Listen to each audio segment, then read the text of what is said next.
हमारे कुछ selected candidates आए हुए हैं, उनसे रूबरू कराने। Welcome to our guest. आइए sir, mister Anand Prajapati, mister Amit और मिस्टर गौतम। तीनों का रिलेशन आपके धनबाद से है, इसीलिए मैंने आपके धनबाद वाले लोगों को बुलाया है। और आनंद जी का बैकग्राउंड हजारीबाग के हैं। ये वाईजेग स्टील में काम करते थे, पीएसयू में, और बहुत अच्छी नौकरी थी। मुझे लगता है 2 लाख प्लस की सैलरी होगी सर। आप 2 लाख पर मंथ की सैलरी थी, उसको छोड़ के ये झारखंड एम्प्लॉयमेंट सर्विस ज्वाइन किए हैं। और ये हम लोगों से 7th जेपीएससी 10th जेपीएससी के दौरान जुड़े थे। इतने अच्छे प्रोफाइल के व्यक्ति को यूट्यूब पे जरूर कुछ ना कुछ दिखा होगा, तभी ये रामाकृष्णा को चूज़ किए होंगे। अमित सर हैं और गौतम सर हैं, ये दोनों झारखंड एजुकेशन सर्विस में हैं। और ये लोग भी, ये कहाँ से थे सर? आप भी तो एमटेक कर रहे थे ना? बीटेक, एमटेक में आपने ज्वाइन किया था लेकिन उसको पूरा नहीं किया। अच्छा, वो गौतम सर भी एमटेक में आपके आईएसएम धनबाद से थे लेकिन उसको पूरा नहीं किए।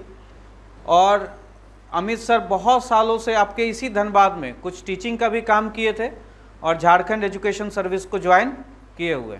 मैं एक एक करके इन लोगों से ये गुजारिश करूँगा कि आप लोगों को एग्ज़ाम में क्या ज़रूरी है, what are the prerequisite.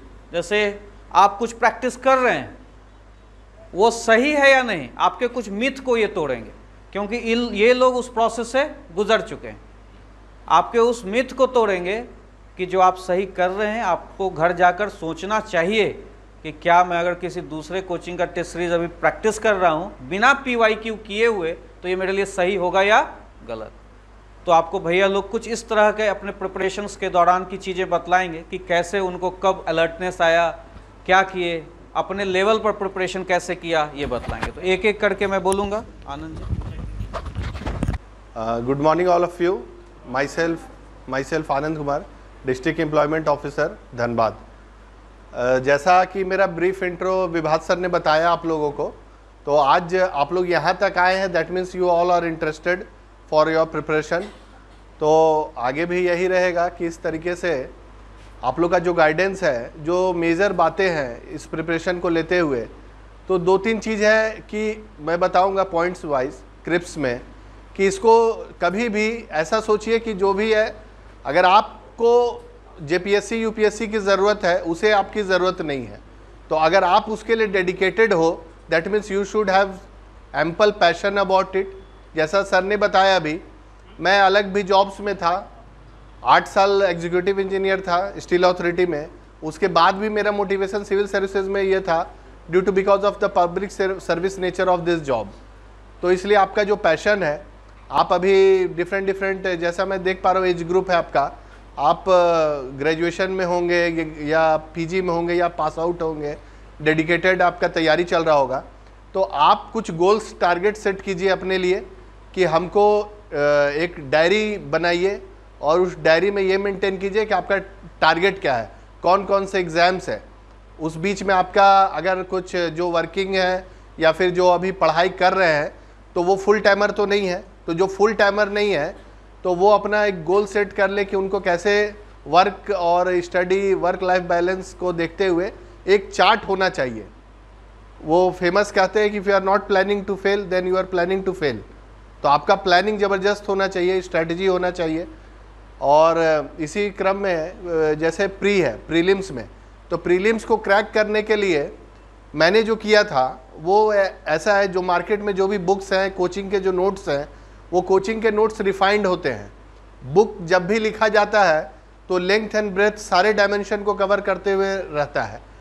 Teachers भी जो आते हैं तो उनका भी ड्यूटी रहता है कि सारे चीज़ों को वो कवर करते हैं। लेकिन एग्ज़ाम्स में पढ़ने के दौरान आपको लगेगा कि ये चैप्टर का कुछ मेजर हाइलाइट्स हैं, 10 पॉइंट्स 15 पॉइंट्स, आप उसको अलग से एक टॉपिक वाइज, चैप्टर वाइज एक सेल्फ डायरी बनाइए और उसको अपना नोट डाउन कीजिए।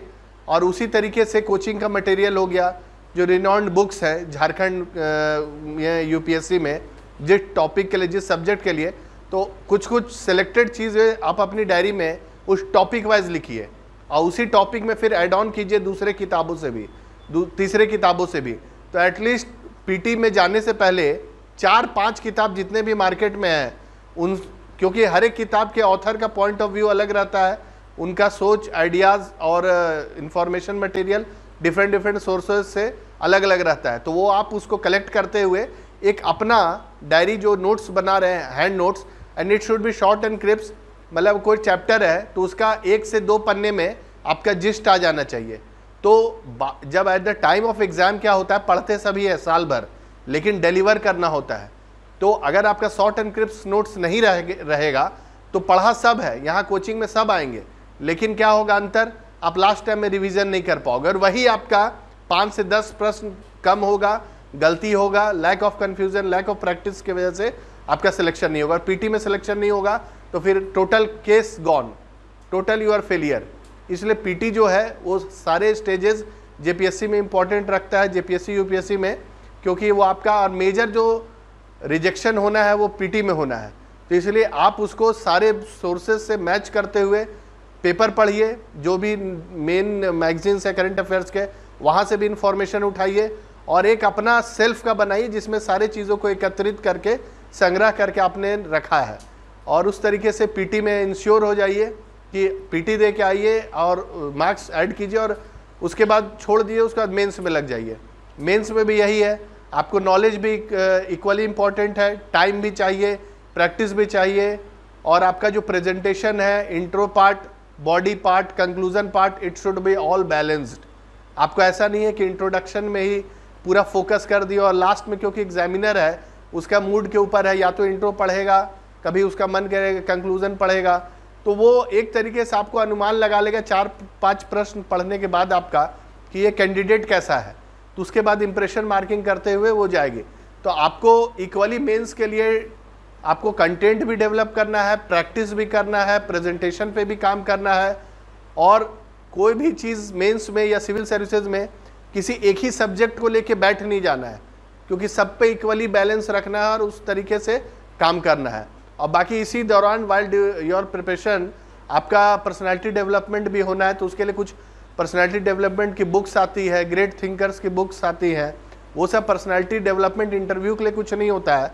जैसे सर ने बताया, मैं वर्किंग था, तो हमारा जो वर्क करने का स्टाइल है, पढ़ाई का स्टाइल है, कुछ स्पेशल तैयारी नहीं करी थी हमने इंटरव्यू के लिए। हाँ, इंटरव्यू से पहले आपको कुछ आपके रीजनल प्रिपरेशंस होते हैं, वो कर लीजिए आप, regional preparation. If you are facing your state interview या यूपीएससी इंटरव्यू, तो आपका स्टेट अपना स्ट्रांग होना चाहिए। तो जो करंट आंकड़े हैं वो सब आप देख लीजिए, इकोनॉमिक सर्वे हो गया, उसके बाद योजना मैगजीन्स हो गया, वो सब करंट डेटाज आपसे आपको अपडेट रहना है, then you will easily sail across your interviews. तो उस तरीके से ये तीनों फेजेज़ में, जैसा मैंने आपको बताया, इस तरीके से एक लक्ष्य बनाते हुए तैयारी कीजिए और आपको निश्चित ही सफलता मिलेगी। और टू मच भी इससे बर्डन नहीं होना है कि हमको ये टॉपिक छूट रहा है, ये किताब अच्छा है, कोई फ्रेंड बोल दिया। सेल्फ असेसमेंट होना चाहिए, आपको हमेशा सेल्फ असेसमेंट कीजिए। और पढ़ना एक पक्ष होता है, दूसरा है आपको निरंतर आपका इवैल्यूएशन करना है, टेस्ट सीरीज लेना है। जैसा मैं डिस्टेंस में था, सर से बहुत कोऑपरेशन मिला, मैंने टेस्ट सीरीज दिया, कॉपी इवैल्यूएट करवाया, वहाँ पे जो शॉर्ट कमिंग्स थे कमेंट के द्वारा मैंने उसको रेक्टिफाई किया और उसके बाद आगे बढ़ा। तो आप हमेशा पीटी के लिए, मेंस के लिए, जो भी हो, आप टेस्ट सीरीज लगातार लगाते रहिए। टेस्ट सीरीज से आपका सेल्फ असेसमेंट होता है और ये बहुत ही इंपॉर्टेंट टूल्स है। पढ़ना, नॉलेज एक्वायर करना और उसको टेस्ट करना। और टेस्ट में हमेशा ये प्रयास कीजिए कि जितना आया है और टॉप 5 टॉप 10 में अपना जगह रखिए टेस्ट सीरीज के दौरान, क्योंकि अल्टीमेटली वही कन्वर्ट होगा। एक दिन, एक महीना, एक सप्ताह में बहुत ज़्यादा चीज़ नहीं बदलेगा इन केस। तो आपका इस तरीके से प्रैक्टिस होना चाहिए कि आप हमेशा टॉप पे रहें और जो भी अपना निरंतर जो शॉर्ट कमिंग्स है उस पर वर्क करते हुए आप आगे बढ़िए। और एक डायरी एंट्री गोल अवश्य रखिए वाइल योर प्रिपरेशन।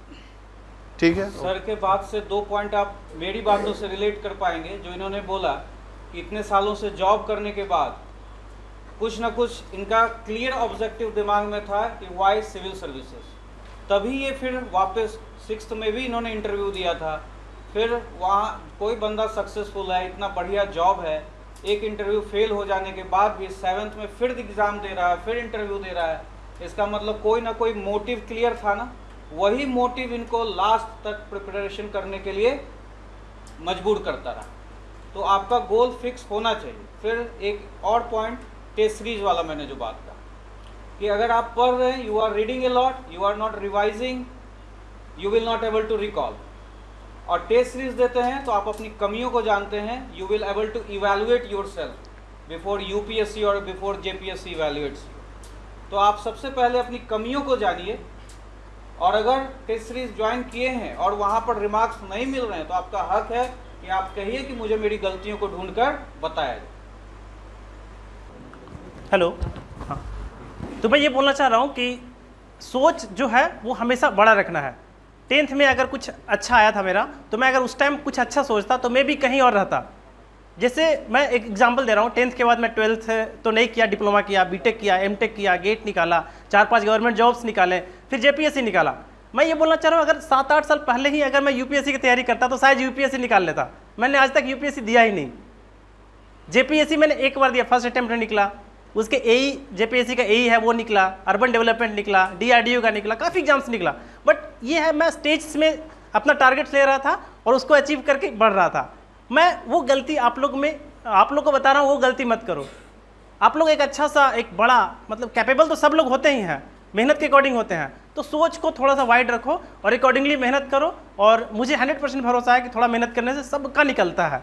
मेहनत पे भरोसा रखना है और सबका निकलता है। और कुछ लोगों को ये लग रहा होगा जेपीएससी से रिलेटेड कि ये रेगुलर होता नहीं है, तो अपने आप को मोटिवेटेड कैसे रखें। मैं ये बताना चाहता हूँ कि हम लोग भी जेपीएससी की जब तैयारी कर रहे थे 2020 में, तो कुछ क्लियर नहीं था एग्जाम कब होगा, क्योंकि 2-3 बार आ चुका था, कैंसिल हो चुका था, क्या हुआ था किसी को पता नहीं। बट अचानक से एक हवा का झोंका जैसा आया, 6-7 महीना में सिलेक्शन करके हम लोग को ऑफिसर बना दिया। तो ये बोल रहा हूँ कि तैयारी अपना स्ट्रांग रखो, नहीं तो क्या होगा फिर, नहीं तो फिर आप फिर वही रहोगे कि तैयारी मेरी थी नहीं, अचानक से आया, 2 महीने का टाइम दिया, उसमें प्रीलिम्स में 2 नंबर से छूट गए, फिर जिनका होना था हो गया और हमारा तो कुछ पता नहीं, तैयारी ऑलमोस्ट ये था वो था, बस वही रोना रह जाएगा। तैयारी पूरा करके रखना है। सरकार का कब नीति क्या हो जाता है इसमें कुछ नहीं है। सरकार जो हमारे हाथ में है वो करना है। हमारे हाथ में क्या है, अपना सिलेबस को तैयार करके रखना, वो करके रखिए। बाकी सरकार का जब डिसीजन होगा उसके बाद जैसे ही होगा तो हम अपना उसके बाद निकाल सकते हैं। तो ये बहुत इस चीज़ को कंसर्न नहीं करना है कि सरकार ये एग्जाम नहीं ले रही है तो सरकार का ये नीति खराब है, क्योंकि वो हमारे हाथ में नहीं है, पहली बात। और हम उसके पीछे भागें तो हमारा पढ़ाई का टाइम हैम्पर होगा, ये दूसरी बात हो गई। तो इस हिसाब से पढ़ाई के टाइम अपने आप को बहुत मोटिवेटेड रखना है। मैं अपनी सर्विस में काफ़ी अच्छे लोगों को जानता हूँ। इस बार जो 7th जेपीएससी में सेलेक्टेड स्टूडेंट्स हैं, लगभग काफ़ी अच्छे स्टूडेंट्स हैं। बहुत से टेक्नोक्रेट्स हैं जिनका IQ बहुत अच्छा है, जो अच्छे जॉब्स, जो US छोड़ के आए हैं, जो बहुत अच्छे PSUs में हैं, या फिर जो IITians तो लगभग 50 के अराउंड होंगे। ऐसे लोगों को जानता हूँ। एक दोस्त मेरा ऐसा है जो इस बार 5वां UPSC का मेंस लिखा है, 5 बार लगातार। तो सोच सकते हैं उसका मोटिवेशन किस टाइप का। और अभी भी मैं उसके रूम में जाता हूँ, वो धनबाद में ही पोस्टेड है, उसके रूम में जाता हूँ तो अभी भी वो द हिंदू पढ़ रहे होते हैं। स्टेट सर्विसेज निकाल के भी, 5वां मेंस लिख के भी अभी भी वो द हिंदू पढ़ रहे हैं। उनका मोटिवेशन देखिए। तो उससे हमें मोटिवेशन ये देखना है कि जिस चीज़ की तैयारी कर रहे हैं उसके प्रति आपका जो जज्बा है, या फिर आपको पाने की वो जो अंदर में वो होता है, वो कितना स्ट्रांग है, आपको कितना फेल्यूर्स दिखाएगा, कितने ऊपर अपन्स डाउन्स होंगे, उसके बाद भी आप किस मोटिवेशन से उस चीज़ पे लगे रहते हैं। एट द एंड यही मैटर करता है। और ये 4-5 साल का तैयारी एकदम आपको लगेगा उस टाइम कि वर्थ था। एक बार सिलेक्शन के बाद, एक बार रिजल्ट के बाद आपको याद ही नहीं आएंगे वो स्ट्रगल। आपको बस याद आएगा कि नहीं मैं सफल हो गया, मेरा 4 साल 5 साल जो भी था बहुत अच्छा रहा, सब अच्छे से निकाल लिए। फिर वो चीज़ जो स्ट्रगल में आप किए हो ना, याद करके खुश हो गए कि नहीं वो चीज़ जो मैं किया हूँ सच में कितना अच्छा था। या दोस्तों को याद करो कि नहीं हम लोग साथ में ये करने जाते थे तो पैसे का कैसा याद दिक्कत होता था, या फिर कैसे किससे बात करते थे, कैसे मटेरियल्स हम लोग जुगाड़ करते थे, ये होता है। एक कैंडिडेट ऐसे हैं एजुकेशन सर्विस में ही, जो लेडी हैं, उनकी बच्ची 17 साल की है और वो निकाली है जेपीएससी, 7th जेपीएससी, हजारीबाग की कैंडिडेट हैं। तो उनमें किस टाइप का मोटिवेशन होगा बताइए। वो आंगनवाड़ी सेविका थी, वहाँ वो जॉब करते हुए, फैमिली का दायित्व निर्वहन करते हुए, उनकी बेटी 17 साल की है, वो 12th या ग्रेजुएशन कर रही है कहीं पे, और उसके बाद जेपीएससी निकाली। उनका मोटिवेशन देखिए। ये सब कुछ ऐसे एग्जाम्पल्स हैं कि वो आप में एक ज्वाला जला सकता है कि आप बहुत यंगस्टर हो, बहुत यंग एज के हो, तो एकदम इस टाइप से तैयारी कीजिए कुछ सालों का टारगेट बना के कि एकदम होना ही है। बाकी कंटेंट्स वगैरह पे तो आपके टीचर्स या फिर आपके जो गाइड्स होंगे वो बताएंगे। मैं कुछ ऑफ द टॉपिक्स ये बात करना चाह रहा हूँ कि जो मोटिवेशन है उसको कभी कम मत होने देना है, अपने सोच को कभी लिमिट नहीं रखना है। हाँ, आप एग्ज़ाम दीजिए बैकअप के लिए या फिर अपना दिमाग डाइवर्ट करने के लिए, छोटे मोटे एग्जाम्स दीजिए, इसमें कोई मना ही नहीं है, क्योंकि छोटी सफलता थोड़ा सा आपको मोटिवेशन देती है, एकदम कर सकते हैं। जैसे मैं इंजीनियरिंग किया था तो डिप्लोमा जब करके बीटेक में गया था तो डिप्लोमा लेवल के सारे एग्जाम्स देता था। स्टार्टिंग में निकला नहीं, जब एक बार मेरा लेवल बन गया तो मैं कब लगभग 10 एग्जाम निकाला हूँ गवर्नमेंट जॉब के, 10 एग्जाम। गेट फाइनल ईयर में निकाला हूँ काफ़ी अच्छे रैंक से। IIT आ गया था, वहाँ एमटेक कर रहा था, उसके बाद PSU मिल गया तो IIT छोड़ दिया। PSU में 4 साल से जॉब कर रहा था। मुझे जॉब पसंद नहीं था, इसीलिए पसंद नहीं था कि वहाँ शिफ्ट की ड्यूटी थी, नाइट शिफ्ट, डे शिफ्ट, ए शिफ्ट, मॉर्निंग शिफ्ट ऐसा होता था। तो उस मतलब कंडीशन में भी मतलब इतना हरासमेंट होता था नाइट शिफ्ट वगैरह करके जॉब, उसके बाद ही मैं JPSC की तैयारी कर रहा था, UPSC की तैयारी कर रहा था। तो मोटिवेशन एट द एंड वही आता है कि आप किस झील से, जैसे मुझे झारखंड आना था, मेरा मेन गोल ये था कि मुझे झारखंड में जॉब करना है, तो किस मतलब मेरा झारखंड आने का जो था वो कितना स्ट्रांग था, एट द एंड यही मैटर किया है एग्जाम में। इसी झील से आप पढ़ाई करोगे और एग्जाम लिखोगे और सीरियस रहोगे, तो वैसा मोटिव बना लीजिए कि वो एग्जाम मेरे लिए क्या है। अगर इसका स्ट्रॉन्ग रीजन मिल जाएगा तो मुझे लगता है कि काफ़ी अच्छा मोटिव रहेगा आप लोग सबों के पास। और आनंद भैया ने काफ़ी कुछ एग्जॉस्टिवली बताया है, लगभग सारी चीज़ों में बात की है। बाकी हम लोग 1-to-1 क्वेश्चन आंसर टाइप का करेंगे, जिसमें आप लोग कुछ डाउट्स पूछ सकते हो, और एकेडमिकली तो नहीं, बट एकेडमिकली के अलावा जो होते हैं, जैसे एग्जाम टाइम पे नहीं हो रहा है या फिर इसका कैसे है, डिमोटिवेट हो जा रहे हैं या फिर इस टाइप के डाउट्स, वो सब पूछना। तो हम लोग काफ़ी अच्छे एक्सपीरियंस्ड हैं। आनंद भैया 6 JPSC में भी काफ़ी स्ट्रगल किए हैं, 7th में भी किए हैं, तो काफ़ी अच्छे से हम लोग आंसर कर सकते हैं। अब मैं माइक अमित जी को देता हूँ। गुड मॉर्निंग टू ऑल, मेरा नाम अमित है और 11th JPSC में मेरा चयन हुआ है, जैसा कि सर बताए और बाकी लोग भी बताए, और 7 to 10। हाँ, और मेरा घर जो है यही धनबाद है, राजगंज और बरवड्डा आप लोग सुने होंगे, तो बस राजगंज बरवड्डा के बिल्कुल बीच एक गांव है खरनी, तो खरनी से ही हम हैं। अच्छा, ये जो जैसे हम लोग किसी भी एग्ज़ाम का तैयारी कर, देखिए मेरा एग्ज़ाम का जो तैयारी रहा है बहुत शॉर्ट पीरियड का रहा है। आप लोग सुने होंगे कि सिविल सर्विस का तैयारी जो है बहुत लंबा समय मांगता है, जैसे कि 2 साल, 3 साल, 5 साल लोग करते हैं तैयारी। तो उस टाइप का कभी प्लान मत बनाइए। जैसे ही एग्ज़ाम आता है या फिर आपको जैसे मन में आया ये चीज़ कि नहीं हमको सिविल सर्वेंट बनना है, आप बस कूद पड़िए और खुद को झोंक दीजिए उसी में।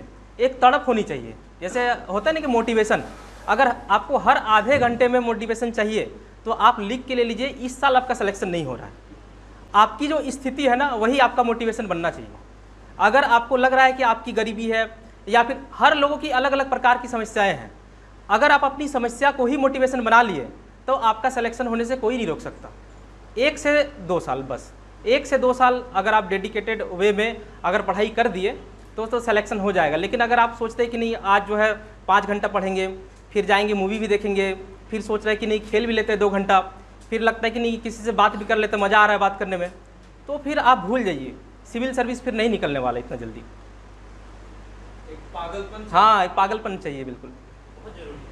देखिए एक स्टोरी बतलाना चाहूँगा कि एक IRS ऑफिसर थी नीजू गुप्ता, मतलब वो बन गई IRS ऑफिसर, तो मेरी फ्रेंड थी।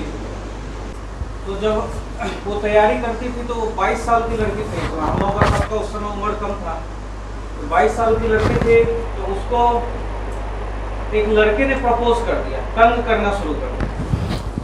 दिल्ली में ऐसे ही बहुत सारा डिस्ट्रैक्शंस है, उसमें एक डिस्ट्रैक्शन यह भी है कि छोटे छोटे जगहों से जब बच्चे जाते हैं तो इस तरह का समस्या उनके साथ हो जाता है। उस लड़की ने उसको हाथ जोड़ के कहा कि देखो मुझे पापा से 1 ही साल मिला है, और उसके पापा हरियाणा की वो लड़की थी, तो 1 ही साल मिला है, अगर मैं इस साल कुछ नहीं करूंगी तो मेरी अगले साल किसी से शादी हो जाएगी, और प्लीज मुझे पढ़ने। और उस लड़की का डेडिकेशन कि उसके बाल बिखरे हैं, आप लोग जैसे हम लोग कपड़े पहन रहे हैं, थोड़ा सा अपने सेंस को देखते हैं कि हमारा कपड़ा कैसा लग रहा है, उसका कोई मतलब नहीं था, कैसा कपड़ा है, कैसा चप्पल है, कोई मतलब नहीं।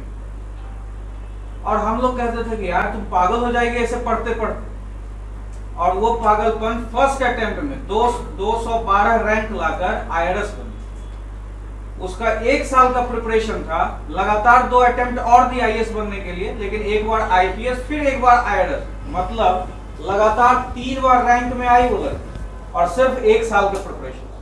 तो 1 ही साल का पागलपन चाहिए, बार बार जरूरत भी नहीं। अगर आपने 1 साल 10 से 12-15 महीने पढ़ लिया तो वो आपको लौट कर आएगा। तो मैं हमेशा इस वर्ड को यूज करता हूँ, पागलपन चाहिए। स्टोरी बता देगा। और आप लोगों को अभी समय है, अगर आनंद जी जिस तरह से जॉब कर रहे थे, जॉब के दौरान बहुत सारी रिस्पॉन्सिबिलिटीज हो जाती है, आप उस समय अपना पूरा टाइम नहीं दे सकते।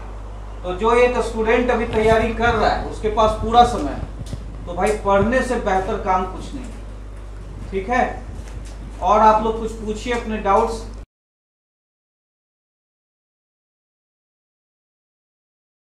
देखिए एक चीज़ क्लियर करता हूँ, अगर आप लोग पढ़ रहे हैं और आपको मज़ा भी आ रहा है उसमें, तो आप सही रास्ते में हैं। लेकिन अगर आप ज़बरदस्ती पढ़ रहे हैं या फिर अंदर से ऐसा नहीं आ रहा है कि मतलब लग रहा है ना कि हम किसी के लिए पढ़ दे रहे हैं, एक पढ़ना और एक पढ़ देना, ये दोनों में डिफरेंस है। जैसे आपके पिताजी आपको बोले कि नहीं तुम पढ़ो, या फिर नहीं पढ़ रही हो, तब जाके अगर तुम पढ़ रहे हो तो बहुत दूर हो अपने मंजिल से। लेकिन अगर खुद में लग रहा है ये चीज़ कि नहीं पढ़ना चाहिए और आप पढ़ भी रहे हैं, फिर इंजॉय भी कर रहे हैं इस चीज़ को, तब आप सही रास्ते में हैं। 1 से 2 साल का बात है बस। और ये जो मोटिवेशन के लिए हम लोग तरह तरह से वीडियो देखते हैं ना यूट्यूब वगैरह में, ये सब ज़्यादा लॉन्ग टर्म में वर्किंग नहीं है। खुद का जो आपकी अभी स्थिति है वही आपका मोटिवेशन बनना चाहिए। ये आपको लास्ट में हम अपना स्टोरी भी बताएंगे, आप लोग को अच्छा लगेगा वो चीज़, उसको लेकिन कट कर देना होगा आपको। ये मान लिया जाए कि जो पढ़ाई है सबसे अच्छा काम है। अगर 8 घंटे आप कोई और काम करो, जॉब या कुछ भी काम करो, किसी भी इंजीनियर, सॉफ्टवेयर इंजीनियर या फिर मजदूर से भी किसी से बात करो, उसमें जो एफर्ट लगा रहा है या फिर जो भी लगा रहा है और आप 8 घंटे पढ़ रहे हो, सबसे सुंदर काम है। मैं लगभग 6-7 सालों से एम्प्लॉयड था, तो मुझे ये चीज़ पता चला है। अगर कोई मुझे बोल दे कि सब कुछ छोड़ दो अब बस पढ़ाई करो, तो मैं पूरा ज़िंदगी पढ़ाई कर सकता हूँ। अभी तक ऐसा मोटिवेशन मेरे में है, और ये चीज़ सब में मतलब रियलिटी ये है। भले आपको लग रहा है कि नहीं हम अनएम्प्लॉयड हैं, या फिर कोई लोग जो ताना देते हैं, या फिर उस चीज़ को लेके भले उसको हटा दो, तो पढ़ाई सबसे अच्छा चीज़ है। और बहुत क्या है ना कि इसमें कोई स्ट्रेस एफर्ट नहीं लगता है। आप मन से पढ़ाई करो, खुश रहो, तैयारी करो और सिलेक्शन होगा। अच्छा, इतना बड़ा जिंदगी गुजर गया, अभी तक कोई ऐसा आदमी मिला कि नहीं जो आपको जलील किया हो, जिसका बात का बुरा लगा हो, ऐसा लगा हो कि नहीं इसको तो जवाब देना ही है अब? अगर ऐसा नहीं लगा या फिर ऐसा कोई नहीं बोला, तो सबसे पहले वैसा आदमी खोजिए और उससे बुलवाइए। फिर वो जो जलील करेगा और जो अंदर में बीतेगा ना, वो अलग आग फूंक देगा। और ज़्यादातर जो है हम लोग जैसे परिवार से बिलोंग करते हैं, नौकरी का तैयारी कर रहे हैं, इसका मतलब क्या हुआ? सब मिडिल क्लास फैमिली या फिर बिलो मिडिल क्लास फैमिली। तो सबके कहीं ना कहीं ऐसे रिश्तेदार होंगे या फिर कहीं ना कहीं गांव वाले ऐसे होंगे जो आपको सुनाएंगे, बस वही आप पकड़ लीजिए कि कौन सा बात में आपको बुरा लगता है। लगवा लीजिए, आपको बुरा लगना चाहिए। क्या दिक्कत है? कोई आपको लफवा बोल के निकल जाए, आपको बुरा लगना चाहिए, उसको दिखाना पड़ेगा समय के साथ। ऐसा नहीं है कि उसको छोड़ देंगे, छोड़ेंगे नहीं। एक चीज और इसमें कहना चाहूंगा है, जैसे सब बता रहे हैं हमारे मित्र भाई, कि आपका जिंदगी आपका अपना सेल्फ का है। आप अभी पेरेंट्स पे डिपेंडेंट हैं, लेकिन ये कब तक चलेगा? अल्टीमेटली यहाँ पे एग्जिस्ट करने के लिए दुनिया में इतना सर्वाइवल आसान नहीं है। तो आपका एक अपना आइडेंटिटी चाहिए, आपका एक अपना पहचान चाहिए, ठीक है। तो आप जब तक अभी डिपेंडेंट हो, छत्र छाया में हो पेरेंट्स के, गार्जियंस के, ये बहुत अच्छी बात है कि इसको बोझ की तरह नहीं लेना है। मैं समझ रहा हूँ बहुत लोग बोलते हैं क्या कर रहे हो, तैयारी कर रहे हो, तैयारी करने वालों को कुछ नहीं होता, ऐसा ही तैयारी करोगे, ये करोगे। वो माइंडसेट से जो तैयारी करेगा तो उसका फिर बहुत नेगेटिविटी में चला जाएगा।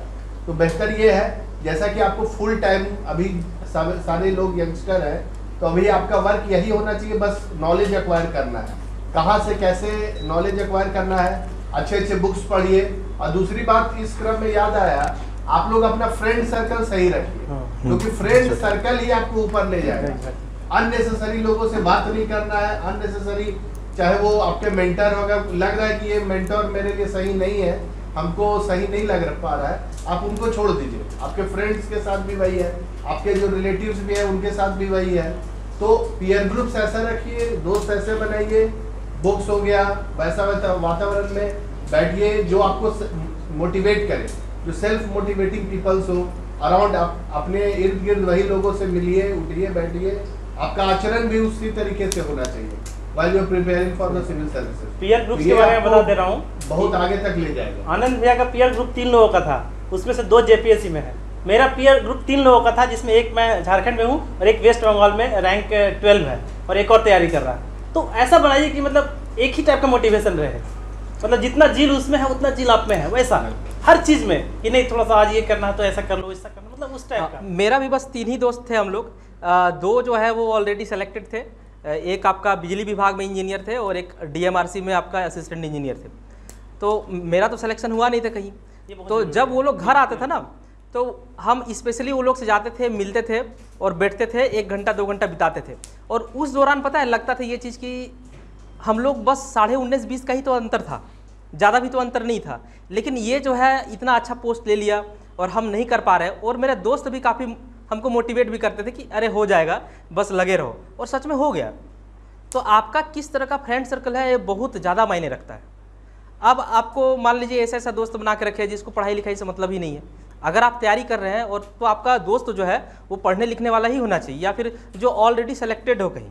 तो जब आप उनसे मिलेंगे ना, तो उस समय आपको लगेगा कि आप जो है क्या कर रहे हैं, आप अपना समय क्यों बर्बाद कर रहे हैं, इस टाइप से आपको लगेगा। और फिर वो जो है, फिर आप जब घर आएंगे और एनालिसिस करेंगे तो आपको याद आएगा कि जब बचपन में हम लोग साथ में पढ़ते थे तो उस समय तो हम लोग एक ही जैसे थे। वो भी होमवर्क बनाते थे, वो भी याद सुनाते थे, वो भी कुछ चीज़ को अगर टीचर पूछ रहे तो जवाब देते थे, तो हम भी तो देते थे। फिर हम कहाँ पिछड़ गए। ये सब जो स्टोरी रहे बनेगा आपका, वो धीरे धीरे आपको पुश करेगा आगे बढ़ने के लिए। और एक दिन आएगा आपका भी एग्ज़ाम निकल जाएगा। जेपीएससी बीपीएससी के लिए बहुत ज़्यादा हाइप क्रिएट करके रख दिया है सोसाइटी कि बहुत टफ है, बहुत समय लगता है। ऐसा भी नहीं है, बहुत कम समय में निकाला जा सकता है ये सब एग्ज़ाम। हमारे सर्विस में कितने ऐसे लोग हैं जो जस्ट जेपीएससी आया उसके 2-3 महीने पहले से स्टार्ट किए तैयारी और फाइनल सिलेक्शन ले लिए। कितने ऐसे लोग हैं? हम खुद हैं हमारे सर्विस में। ये अमित जी भी उसी के उदाहरण है। शादी होने के ऐसा भी रहता है ना कि शादी हो गया अब तो वो कुछ नहीं कर पाएगा, पढ़ नहीं पाएगा। मेरा शादी के 2 महीना बाद ही से हम पढ़ना चालू किए जेपीएससी का। देखिए ये अलग मोटिवेशन है इनका। ये तो बोल रहे नहीं, आप क्या करना चाहते हैं, आप कहाँ जाना चाहते हैं, ये बस मायने रखता है। सामने वाला क्या चाहता है क्या नहीं चाहता उससे कोई फर्क नहीं पड़ता। ये एग्ज़ाम जो है वो सिर्फ एग्ज़ाम है और आप है, बस आप ही 2 लोग हैं। एक एग्ज़ाम है और एक आप है, और कोई तीसरा आदमी है ही नहीं यहाँ पे। एग्ज़ाम का जो रिक्वायरमेंट है वो आप प्रीवियस ईयर क्वेश्चन बैंक अगर देखेंगे तो आपको वो समझ में आ जाएगा कि एग्ज़ाम क्या मांगता है, एग्ज़ाम को कितना लेवल तक चाहिए। पढ़ने के लिए तो पूरा सागर भरा पड़ा है, आप पढ़ते पढ़ते डूब के मर जाइए। 10 साल तक लोग पढ़ ही रहे हैं, निकल नहीं पाता है सिविल सर्विस।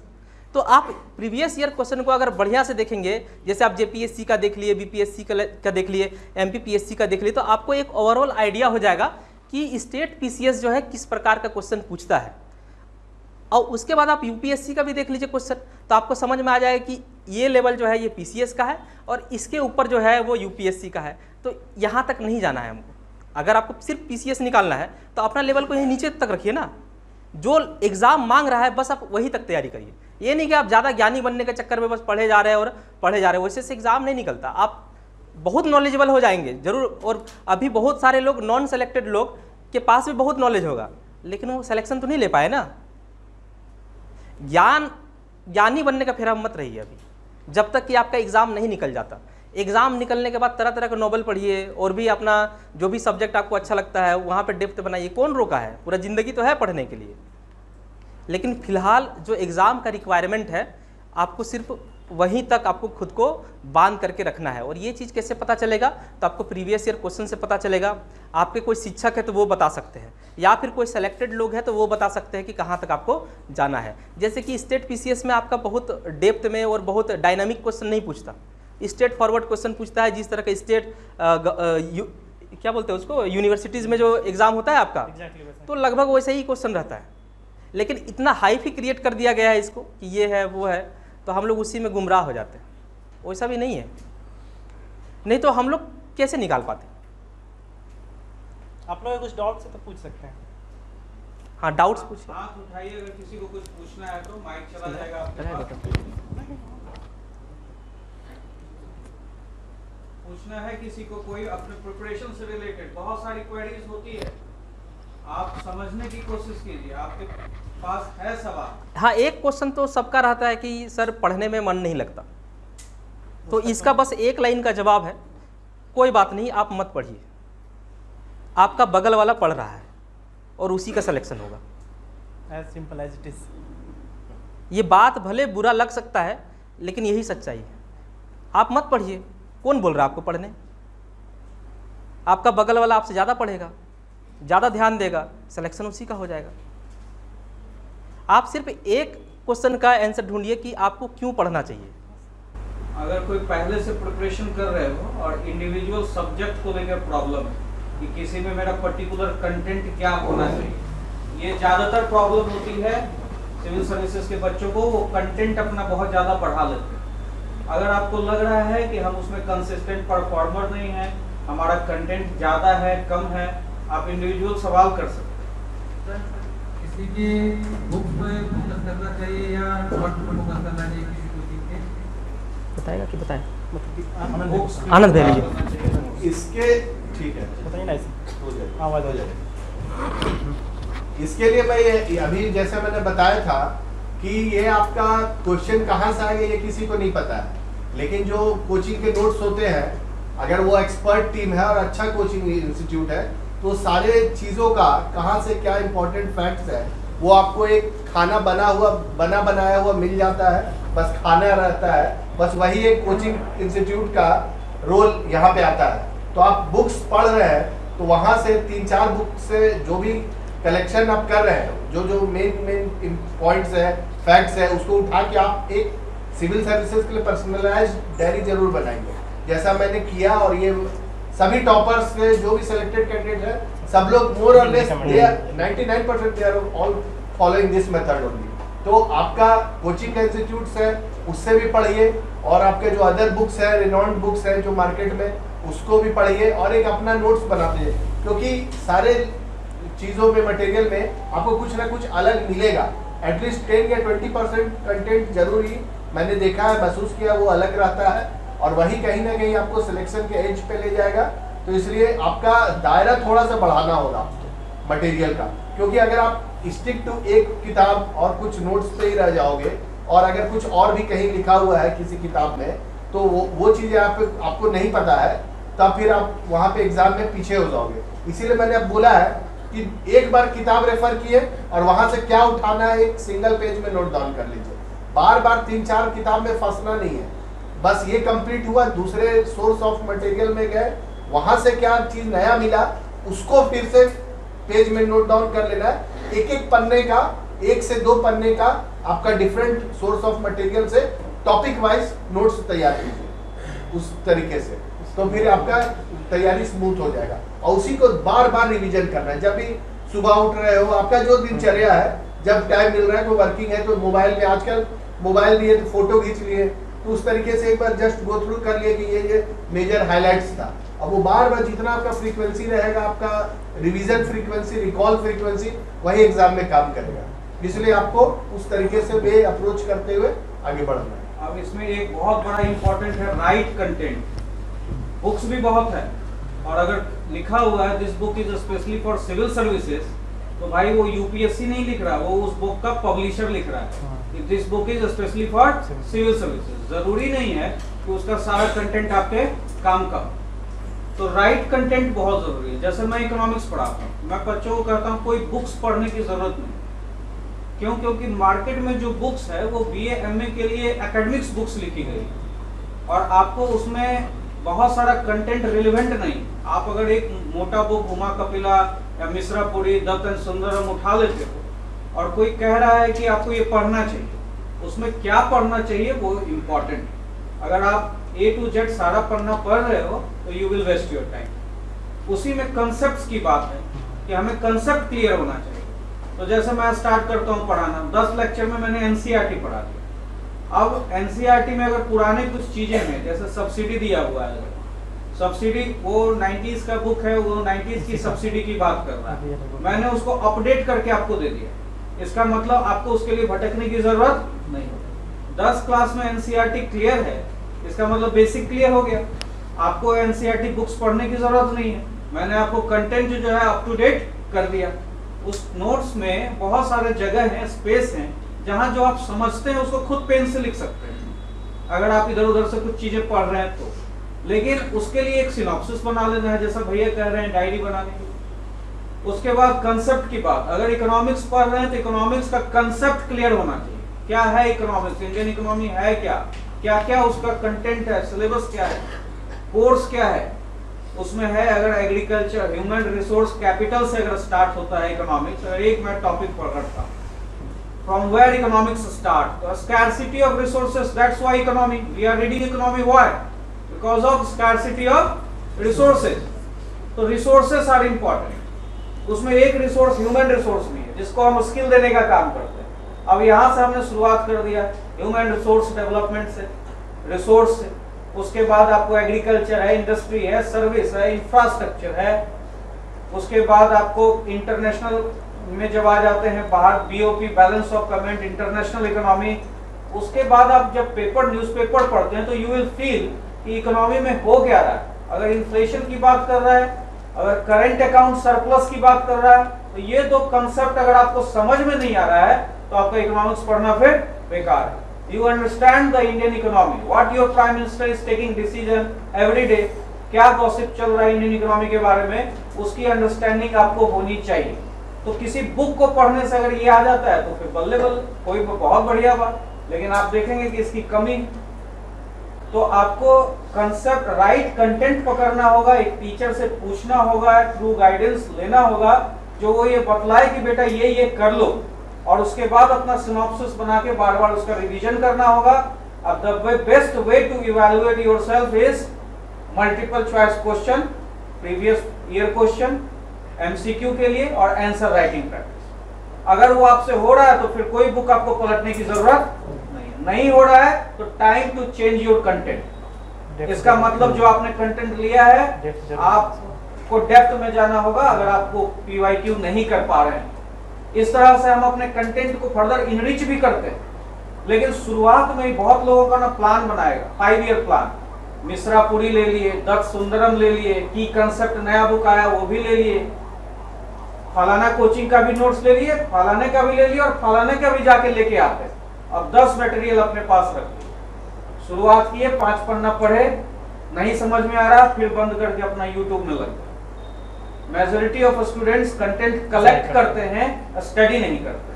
थोड़ा थोड़ा पढ़ के अपने आप को इवैल्यूएट की, इवैल्यूएशन बहुत ज्यादा है कंटेंट के मामले में, मार्केट बहुत भरा पड़ा है कंटेंट से, ठीक है। तो उसके लिए गाइडेंस लीजिए।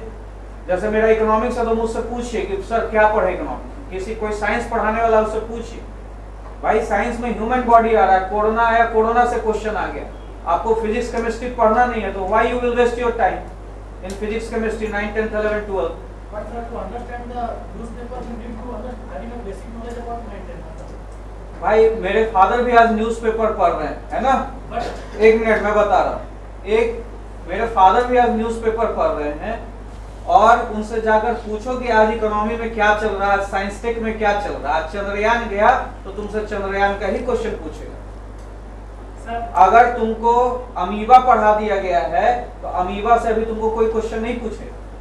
बेसिक कंसेप्ट्स की जरूरत है, लेकिन उसके लिए 9th 10th 11th 12th if you are reading physics chemistry you are wasting your time. 12 साल में एक क्वेश्चन आ रहा है माइक्रो इकोनॉमिक्स से, why you will waste your time. Micro economics से, थियरी से एक क्वेश्चन 2 नंबर का आ रहा है 12 साल में एक बार, क्यों वेस्ट करें हम माइक्रो इकोनॉमिक्स पढ़ के। जो कि यहाँ पर जितने भी बच्चे बैठे हुए हैं जनरल बच्चे, उनको इकोनॉमिक्स, माइक्रो इकोनॉमिक्स समझ में नहीं आई, तो फिर हम क्यों पढ़ें, अननेसेसरी अपना बोझ क्यों बढ़ाएं। Am I right or wrong?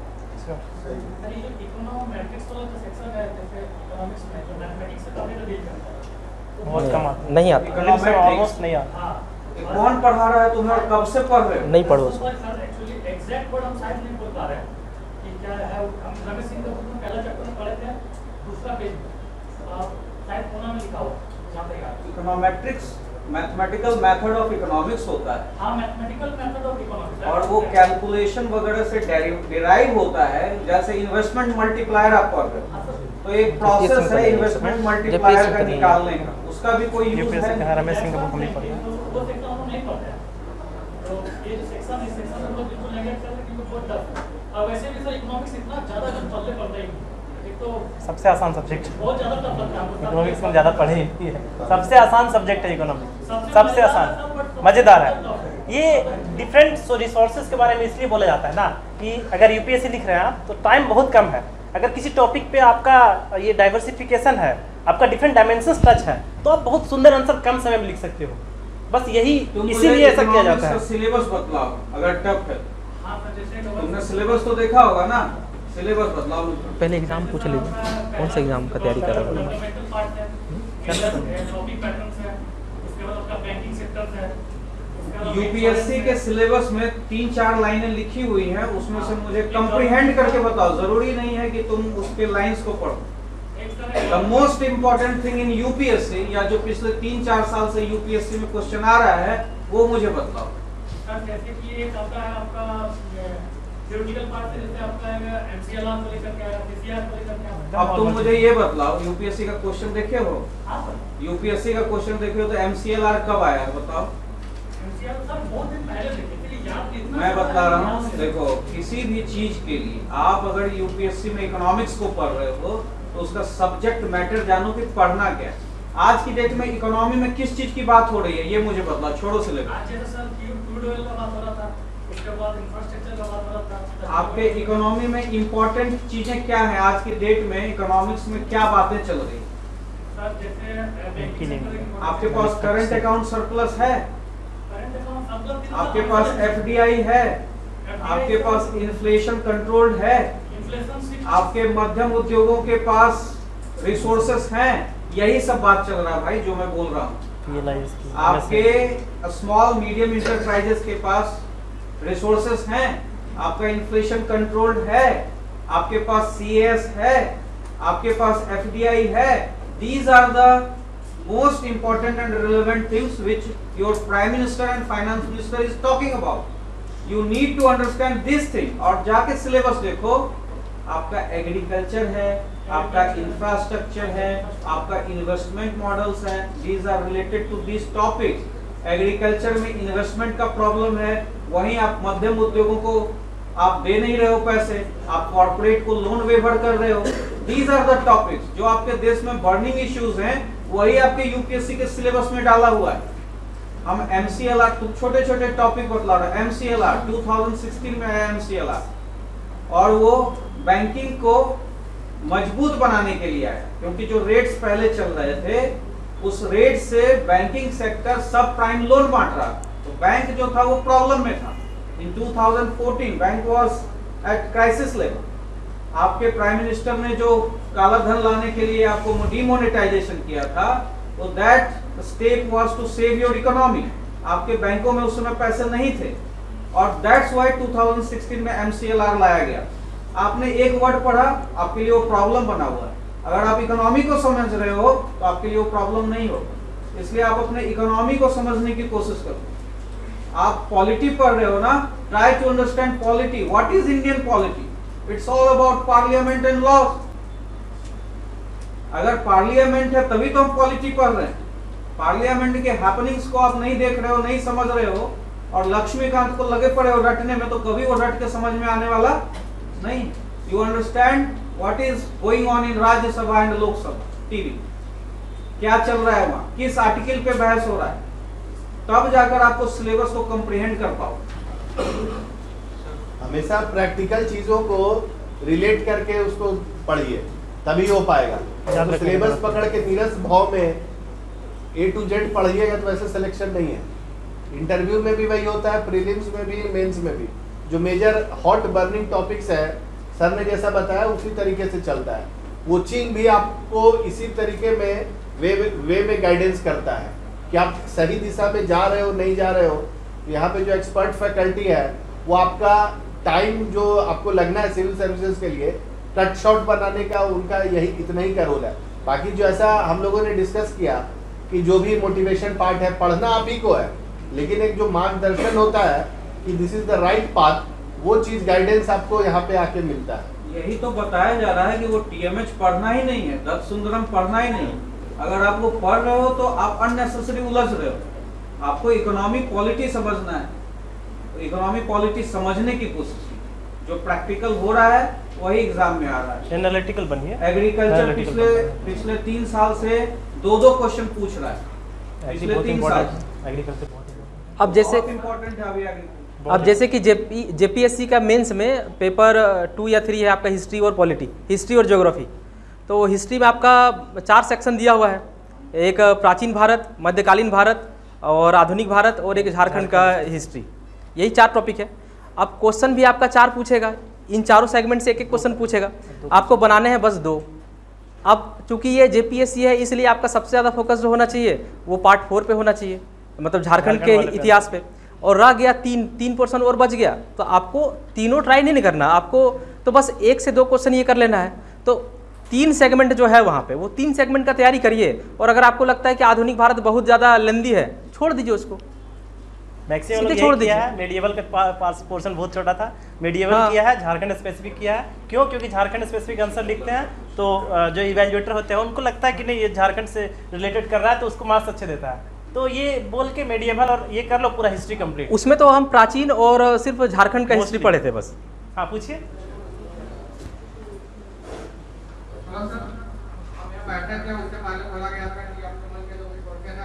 हाँ हाँ लिखे थे उसमें से डाउट क्लियर हो गया। अच्छा ठीक है। बाकी कुछ बचा हो पूछना। ठीक पूछो। पता है कि अगर हम जेपीएससी को प्राथमिकता देते हैं और उसमें आने वाले आने में लेट हो जाते हैं तो क्या इसके साथ में पीएससी भी दे सकते हैं? और इसके लिए क्या पहले जेपीएससी को प्राथमिकता दे रहे हैं तो उसके लिए पहले जेपीएससी का सिलेबस कंप्लीट कर ले या तो फिर बीच में आ जाए पीएससी का वैकेंसी जो उसको दे और अप्लाई करें। और अगला क्वेश्चन है कि आपको जैसे अभी बताया कोई एमटेक किया, कोई आईआईटी किया, कोई डीयूसी पढ़ के आया या फिर 4-5 बार यूपीएससी का मेंस लिख के आया, इंटरव्यू दे के आया। और यहाँ का कोई लड़का, क्षेत्रीय लड़का फिर जो सिंपल ग्रेजुएशन या बोर्ड से किया या तो फिर बीबीयू से या फिर कोई भी अदर यूनिवर्सिटी से, तो उसको उसके मुकाबले कितना मेहनत करना पड़ेगा? A number of students has been selected from very rural background, very मैं मतलब ये 30-40 बताया आपको IITians या PSUs के बैकग्राउंड, वो तो मैं जस्ट इसलिए बता रहा हूँ कि इन लोग भी आए हैं। बाकी उसके अलावा लगभग 150-200 हैं वो एकदम बेसिक बैकग्राउंड से हैं। कितने लोग तो ऐसे हैं मतलब एकदम गांव से खेती करते हैं या फिर वैसा या खेत बेच के लोग दिल्ली गए हैं पढ़ाई किए, वैसे लोग भी हैं। तो चांसेज ऑफ सिलेक्शन बहुत हाई है। और हिंदी इंग्लिश में भी कंफ्यूजन होता है कि हिंदी मीडियम में सिलेक्शन कम हो रहा है, कुछ भी वैसा नहीं है। रैंक 10 आपकी हिंदी की है, मतलब कितने रैंक्स हिंदी हम के खुद हिंदी मीडियम अमित जी हैं आपके, बहुत शॉर्ट टर्म की तैयारी में ये वो किए हैं। 5-6 साल पढ़ाई से दूर रहे हैं, उसके बाद स्टार्ट करके तुरंत से किए हैं। तो एकदम ऐसा नहीं रखना है, बस कंटेंट रखिए, अच्छे से पढ़ाई कीजिए लगभग 1 साल और मोटिवेटेड होके आराम से निकलेगा। सिलेक्शन में वैसा कोई बाधा नहीं है इसमें। और एक और क्वेश्चन आपका था कि जेपीएससी अगर टाइम ले रहा है, उसमें मैं एक चीज़ बोलना चाह रहा हूँ कि जेपीएससी का मेंस का जो सिलेबस है वो आपका अगर पॉइंट टू पॉइंट देखा जाए तो यूपीएससी बीपीएससी से बहुत बड़ा है, बहुत बड़ा है।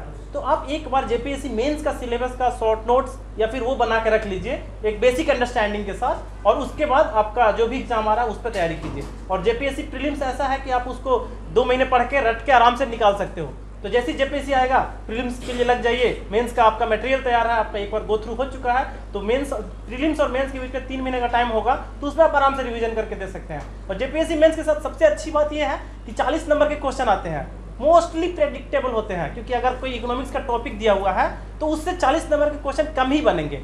अगर 4-5 पॉइंट लिखा हुआ है तो उसे 2-3 मैक्सिमम बन सकते हैं। तो ये प्रेडिक्टेबल होता है। तो आपको मेंस में बहुत ज़्यादा बस एक बार पढ़ना जरूरी है, डेप्थ जाना जरूरी है, बट उससे प्रेडिक्टेबल क्वेश्चन होता है, उसका प्रैक्टिस करके आप आराम से मेंस निकाल सकते हो। और सर जेपीएससी मेंस के लिए भी एक क्वेश्चन है कि आप बताएं कि हर एक पार्ट में डिवाइडेड है पूरा सिलेबस है। हाँ। तो पिछले साल 7th में हम लोग के जो आया था वैकेंसी उस पे देखेंगे तो पॉलिटी और पवेट में, तो पॉलिटी और पवेट में तो भाग में डिवाइडेड है 100 मार्क्स का। ये तो उसमें भी देखिएगा तो आप क्वेश्चन पॉलिटी वाला सेक्शन बोला गया था कि आप इसमें से कोई चूज कर सकते हैं बनाने के लिए 4 क्वेश्चन। तो क्या दोनों पढ़ना जरूरी है या तो फिर किसी एक को स्किप कर देना? नहीं, वैसा नहीं करना। 6 जेपीएससी में आपका जो है पॉलिटी का भी जो भी सेगमेंट आया था उसमें पॉलिटी से 2 क्वेश्चन कर करके दिया था। क और ख का मतलब ए और बी करके, और फिर पबेट का भी इसी तरह दिया था ए और बी करके। तो आप कभी भी वो गलती नहीं करिए कि सिर्फ पॉलिटी पढ़ के चले जाइए या फिर सिर्फ पबेट, दोनों ही पढ़ लीजिए। 7th जेपीएससी में मिला के दे दिया था, दोनों, और 6th जेपीएससी में जो है वो सेपरेट करके दिया था।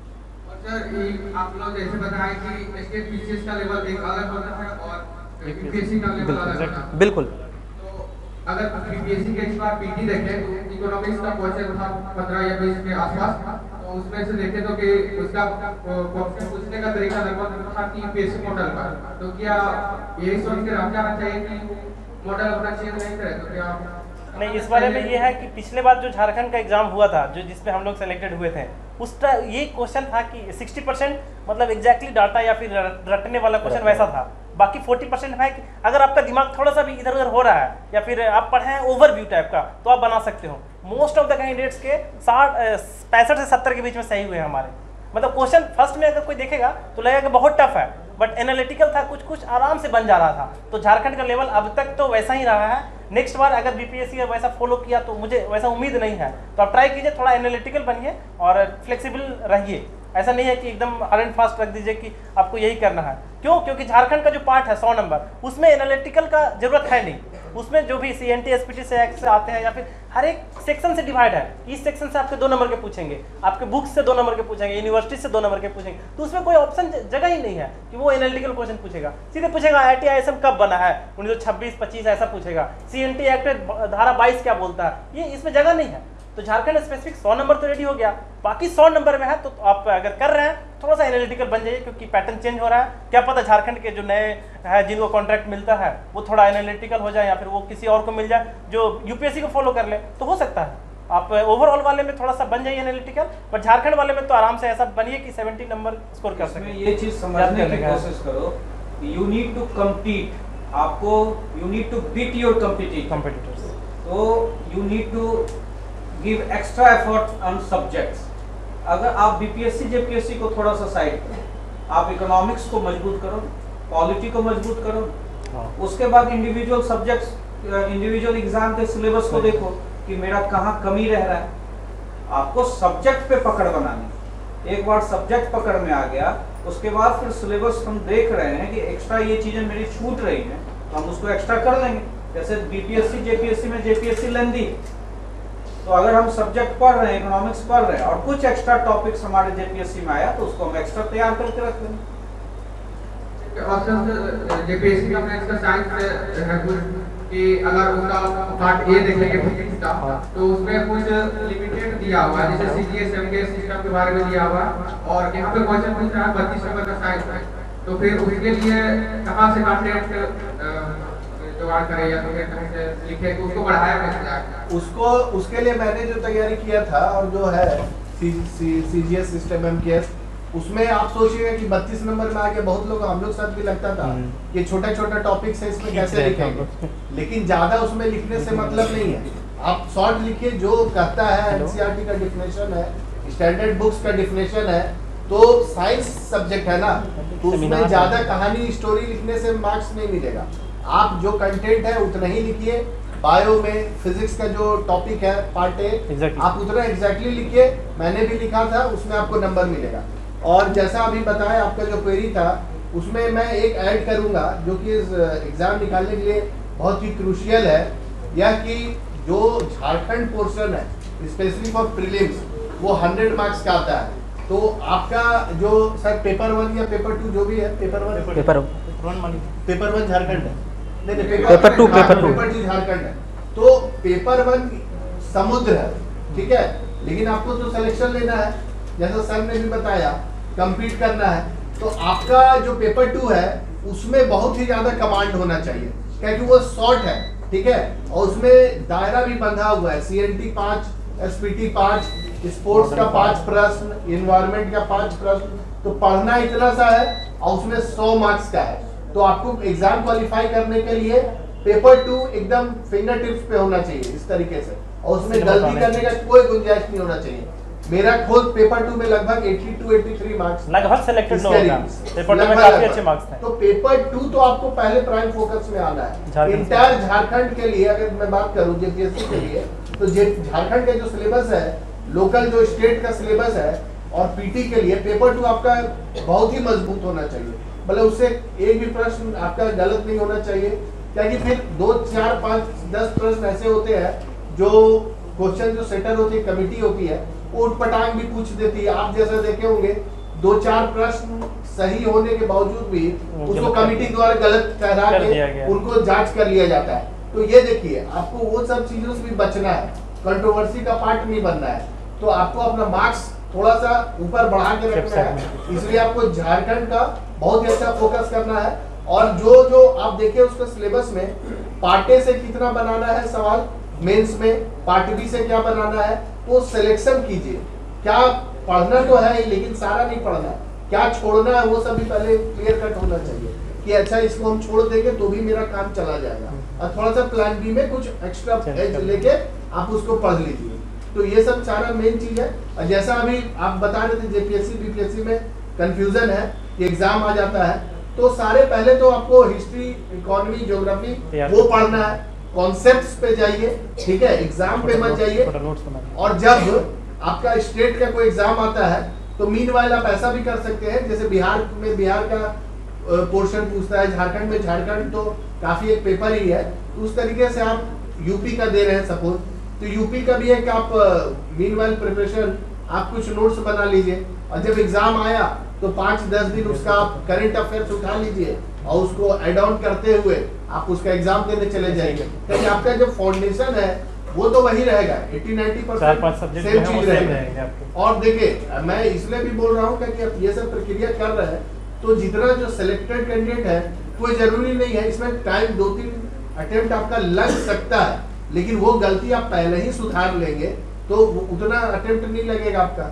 जिन लोगों का लगा because of their misunderstanding, mistakes, वो मिस्टेक्स अवॉइड ना करें, इसलिए हम लोगों के द्वारा ये सेशंस रखा गया है, सर के द्वारा सेमिनार रखा गया है। और दूसरी जो सबसे अहम बात जिसपे चर्चा नहीं हुई है वो है आपका जेपीएससी में पेपर, इसमें खोटा रखें, नागपुरी रखें, इंग्लिश रखें, यही आपका ये बहुत ही मेजर रेट डिटरमाइनिंग स्टेप है, सिलेक्शन स्टेप है।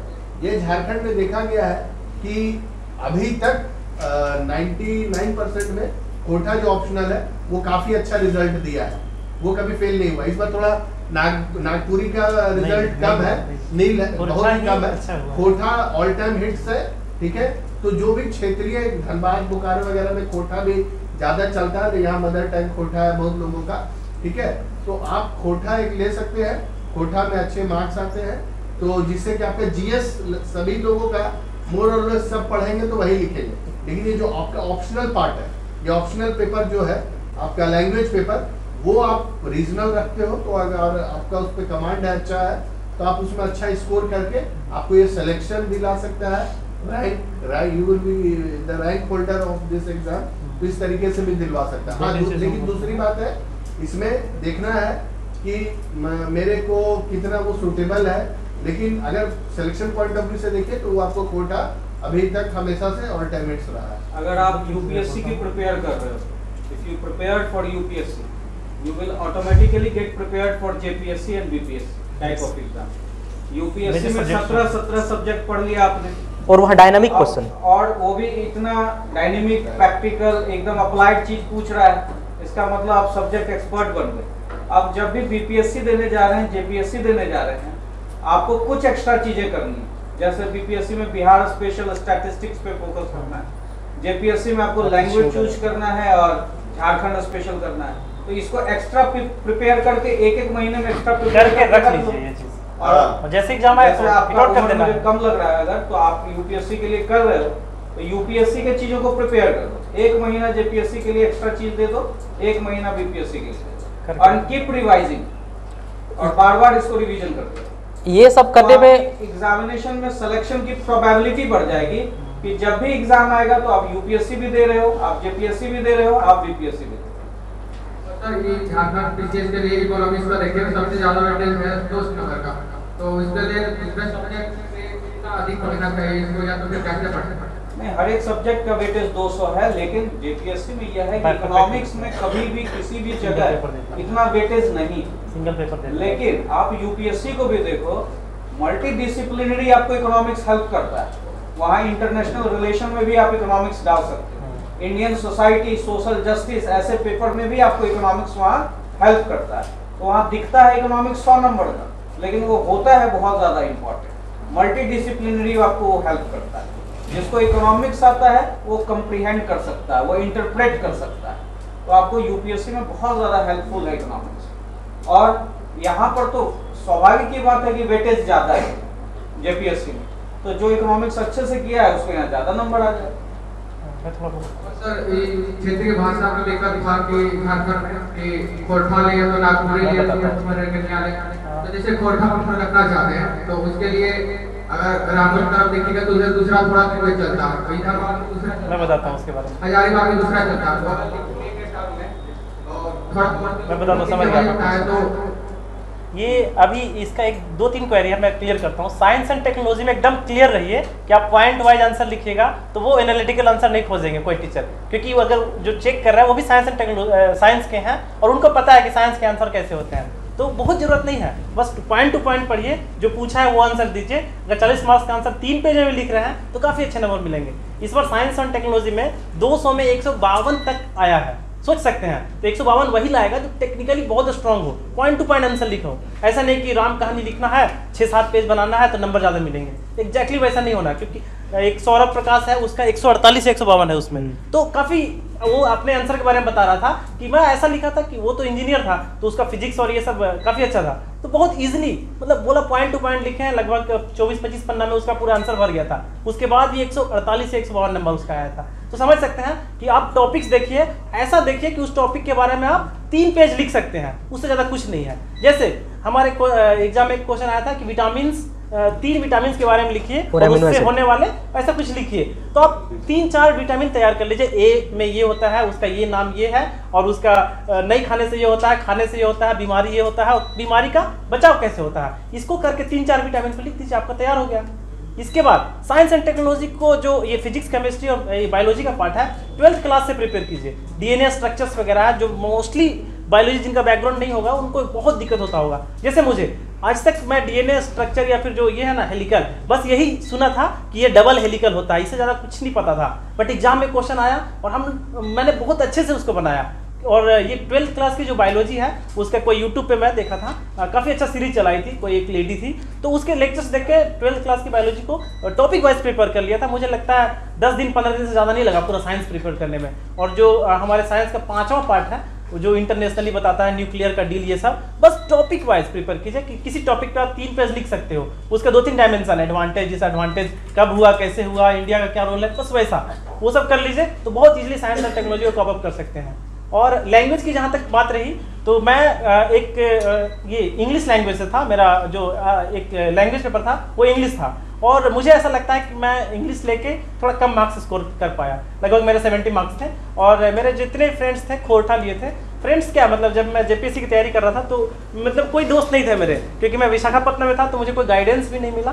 तो मुझे किसी ने बताया नहीं कि खोरठा इतना इजीली प्रिपेयर्ड है या फिर इसका सिलेबस बहुत कम है, इजीली मार्क्स लाने वाले हैं। तो मैं इंग्लिश लेकर तैयारी किया और 70 मार्क्स आए थे, जिससे मेरा रैंक काफ़ी पीछे हुआ, 156 रैंक था। मुझे ऐसा लगता है कि अगर मैं खोरठा लेता तो शायद कुछ अच्छा रैंक रहता।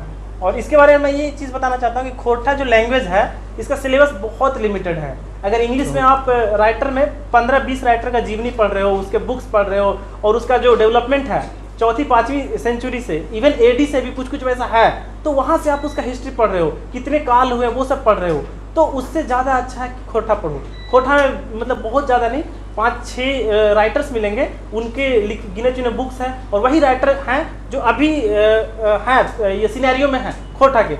और खोरठा में सबसे बड़ी बात है कि इसका जो लिपि है, वो लिपि है ना, वो इतने वेरिएशंस हैं कि कोई लिपि गलत नहीं है।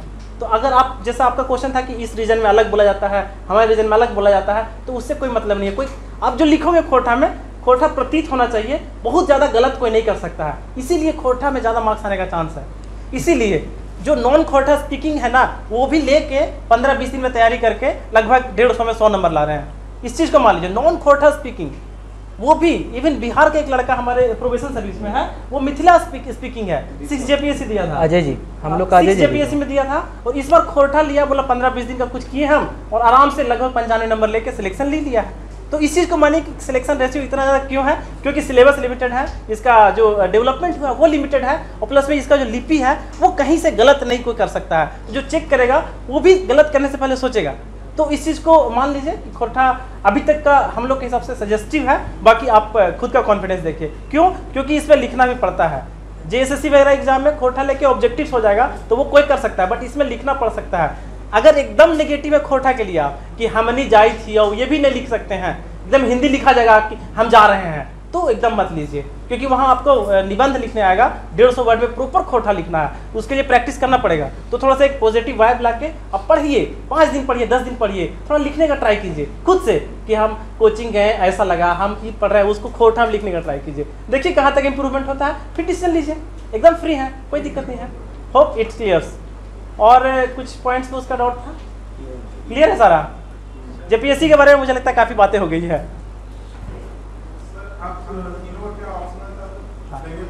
मेरा इंग्लिश था, और मैं अपने इंटरव्यू की स्टोरी थोड़ा सा बताता हूँ। जब मैं इंटरव्यू देने गया तो मैडम का बोर्ड था, वो अनिमा हंसदा, नहीं भट्टाचार्य मैडम। तो उन्होंने बोला कि मतलब पूरा इंग्लिश में चल रहा था, लगभग 15 मिनट इंटरव्यू मेरे चला। तो उन्होंने बोला Gautam like you have written mains in English, your ठीक है। मैं उसके बारे में 2-3 एग्जांपल देकर आपको बता चुका हूं। अगर आप इंटेलिजेंट है तो उस चीज को कर सकते हैं। 5 दिन पढ़िए,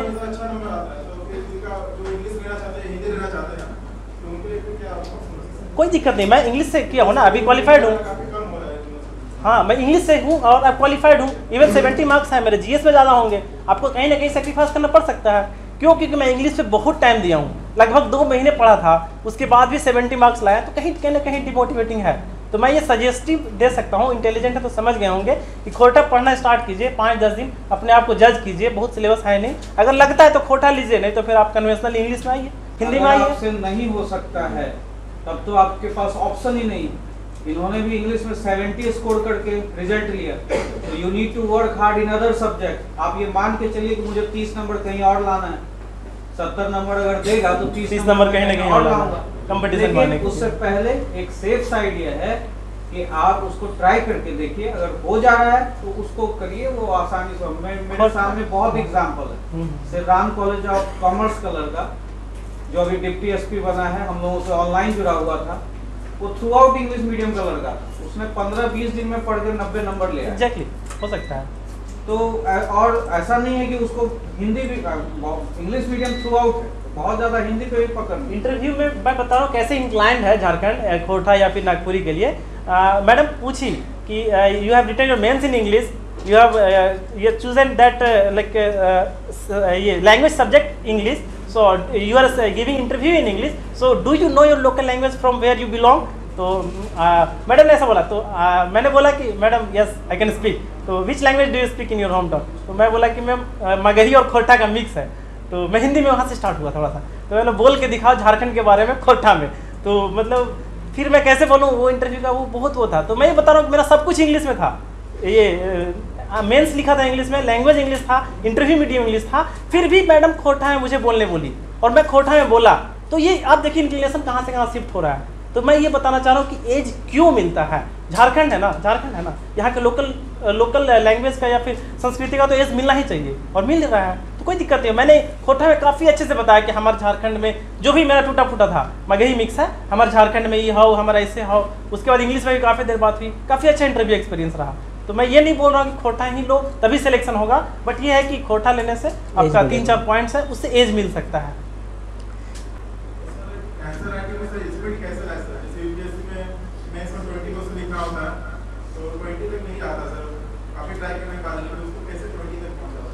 इसमें है कि आपका डेप्थनेस कम है। इस बात पे मैं बात किया हूँ कि जिस क्वेश्चन पे आपका अगर डेप्थ या डायमेंशंस ज़्यादा है तो आप उसको बहुत इजीली और बहुत सारे डायमेंशन टच करके लिख सकते हो। जैसे जैसे इकोनॉमिक्स का ही टॉपिक है, अगर आपका दिमाग में एकदम क्रिस्टल क्लियर सब कुछ है ना, पेन रुकेगा ही नहीं। और अगर आपको सोचना पड़ रहा है, मतलब कि आपको डायमेंशंस या डेप्थ बढ़ाने की जरूरत है, तो नॉलेज पे फोकस कीजिए, पहली चीज़, और दूसरा राइटिंग प्रैक्टिस कीजिए। 2 चीज़ें इसमें, थॉट प्रोसेस होना चाहिए आपका किसी भी टॉपिक के ऊपर। थॉट प्रोसेस है तो आपका पेन रुकेगा नहीं। दूसरा, आपको अगर लिखने में प्रॉब्लम हो रही है, बहुत लंबा पैसेज लिखने में टाइम लग रहा है, उसको आप फ्लो चार्ट में पॉइंट में बदल चेंज कीजिए थोड़ा। Better to cut your answer सही। पॉइंट्स एंड फ्लो चार्ट आप लिख लेंगे। एकदम बहुत ज्यादा पैराग्राफ में लिखेंगे तो हो सकता है आपका छूट। हाँ, ये बहुत बड़ी पॉइंट है। सर ने बोला कि अगर आपको 2 पेज लिखना है, यूपीएससी में 2 पेज लिखना है या 3 पेज लिखना होता है, तो आपको भरने से मतलब है ना, वो पॉइंट्स तो कोई वर्ड्स कोई काउंट नहीं कर रहा है, तो आपको फैशन चल गया है। इंट्रोडक्शन लिखिए, उसमें एरो कर करके 4-5 पॉइंट लिखिए, दे जाता ये, और फिर उसको एक एक करके डिस्क्राइब कर दीजिए, एक थोड़ा सा कुछ कर दीजिए, 2-3 पेज भर गया, आपका अच्छा आंसर भी लग रहा है और जो चाहिए वो मिल भी जा रहा है। तो 3-4 चीज़ें शॉर्ट कर सकते हैं अपना टाइम को, लेकिन आपका नॉलेज बेस इतना अच्छा होना चाहिए कि आप 5 पॉइंट लिख सकें, तभी ना। जैसे किसी चीज़ का प्रोस पूछेगा, 5 डायमेंशन याद नहीं आ रहा है, 5 डायमेंशन लिखने में आपको लग रहा है कि नहीं सोचना पड़ रहा है, तो दिक्कत है। यूपीएससी इसी चीज़ का टेस्ट करता है, और टेस्ट इसलिए करता है कि अगर आप एज ए डीसी कोई देखेंगे ना, डीसी की कोई मीटिंग अटेंड करेंगे तो वो इतने डायमेंशंस टच कर देता है। जैसे दुर्गा पूजा की बैठक हो रही थी अभी, तो डीसी सर ने हर एक डायमेंशन पे टच कर दिया कि कहाँ से इशू हो सकता है, एकदम बैठे बिना कोई हेल्प के। तो ये बताइए कि ये टेस्ट जो लेता है या यूपीएससी एग्जाम लेती है, वो तैयार करता है आपको उस चेयर के लिए कि वहाँ पे बैठ के आपको इतने डायमेंशन सोचने हैं, कोई एक छूट ना जाए। फायर सेफ्टी हो गया, वहाँ से ये हो गया, सीसीटीवी हो गया, आपके दंडाधिकारी हो गए, सब कुछ तो तैयार कर रहा है। तो इस चीज़ में आप जितना नॉलेज बनिए या फिर जितना डिस्कशन कीजिए, उतना दिमाग में इजीली रिकॉल कर पाएगा और आप बहुत अच्छा आंसर लिख सकते हैं। और टाइम बचाने के लिए 2 चीज़, राइटिंग स्पीड थोड़ा बढ़ाने का ट्राई कीजिए, और दूसरा ये जो सब्जेक्टिव लिखते हैं उसको थोड़ा सा वो कर लीजिए, तो पेज भर जाएगा और आपका आंसर्स भी क्लियर हो जाएगा। और इसको इवेलुएट कर सकते हैं टेस्ट सीरीज, बार-बार टेस्ट सीरीज देते रहिए, उससे हर एक टेस्ट में आपका इम्प्रूव हो। हमारे पास ऐसे भी बच्चे हैं जो 5 घंटे में अपना पहला पेपर पूरा करते हैं और अभी वो 3rd राउंड के टेस्ट में टॉप कर रहे हैं। तो टेस्ट सीरीज बार-बार देंगे, धीरे धीरे स्किल बढ़ेगी। सर एथिक्स के एग्जांपल कहाँ से निकालें? एथिक्स का रियल लाइफ एग्जाम्पल निकालो, रियल लाइफ जितना रियल लाइफ निकालोगे उतना अच्छा है।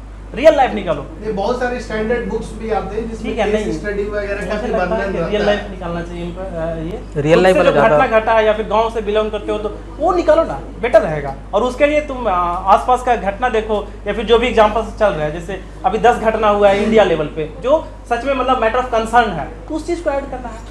उसी इसलिए तो बोलते हैं लोग पेपर पढ़ो, क्योंकि उससे घटना पता चलता है। अगर केरला में कुछ हाथी को नहीं अनानास के लाद के बम वो कर दिया था, उसको कहीं कोट कर रहे हो तो लगेगा ना कि लोग देश दुनिया से परिचित हैं, उसको एथिक्स में जोड़ो कहीं पे। वैसे ही कोई घटना जो लगता है कि एग्जामिनर जो कॉपी चेक करता है उसके कानों तक ही पहुंची है, वैसी चीज़ों को कोट करो तो लगता है।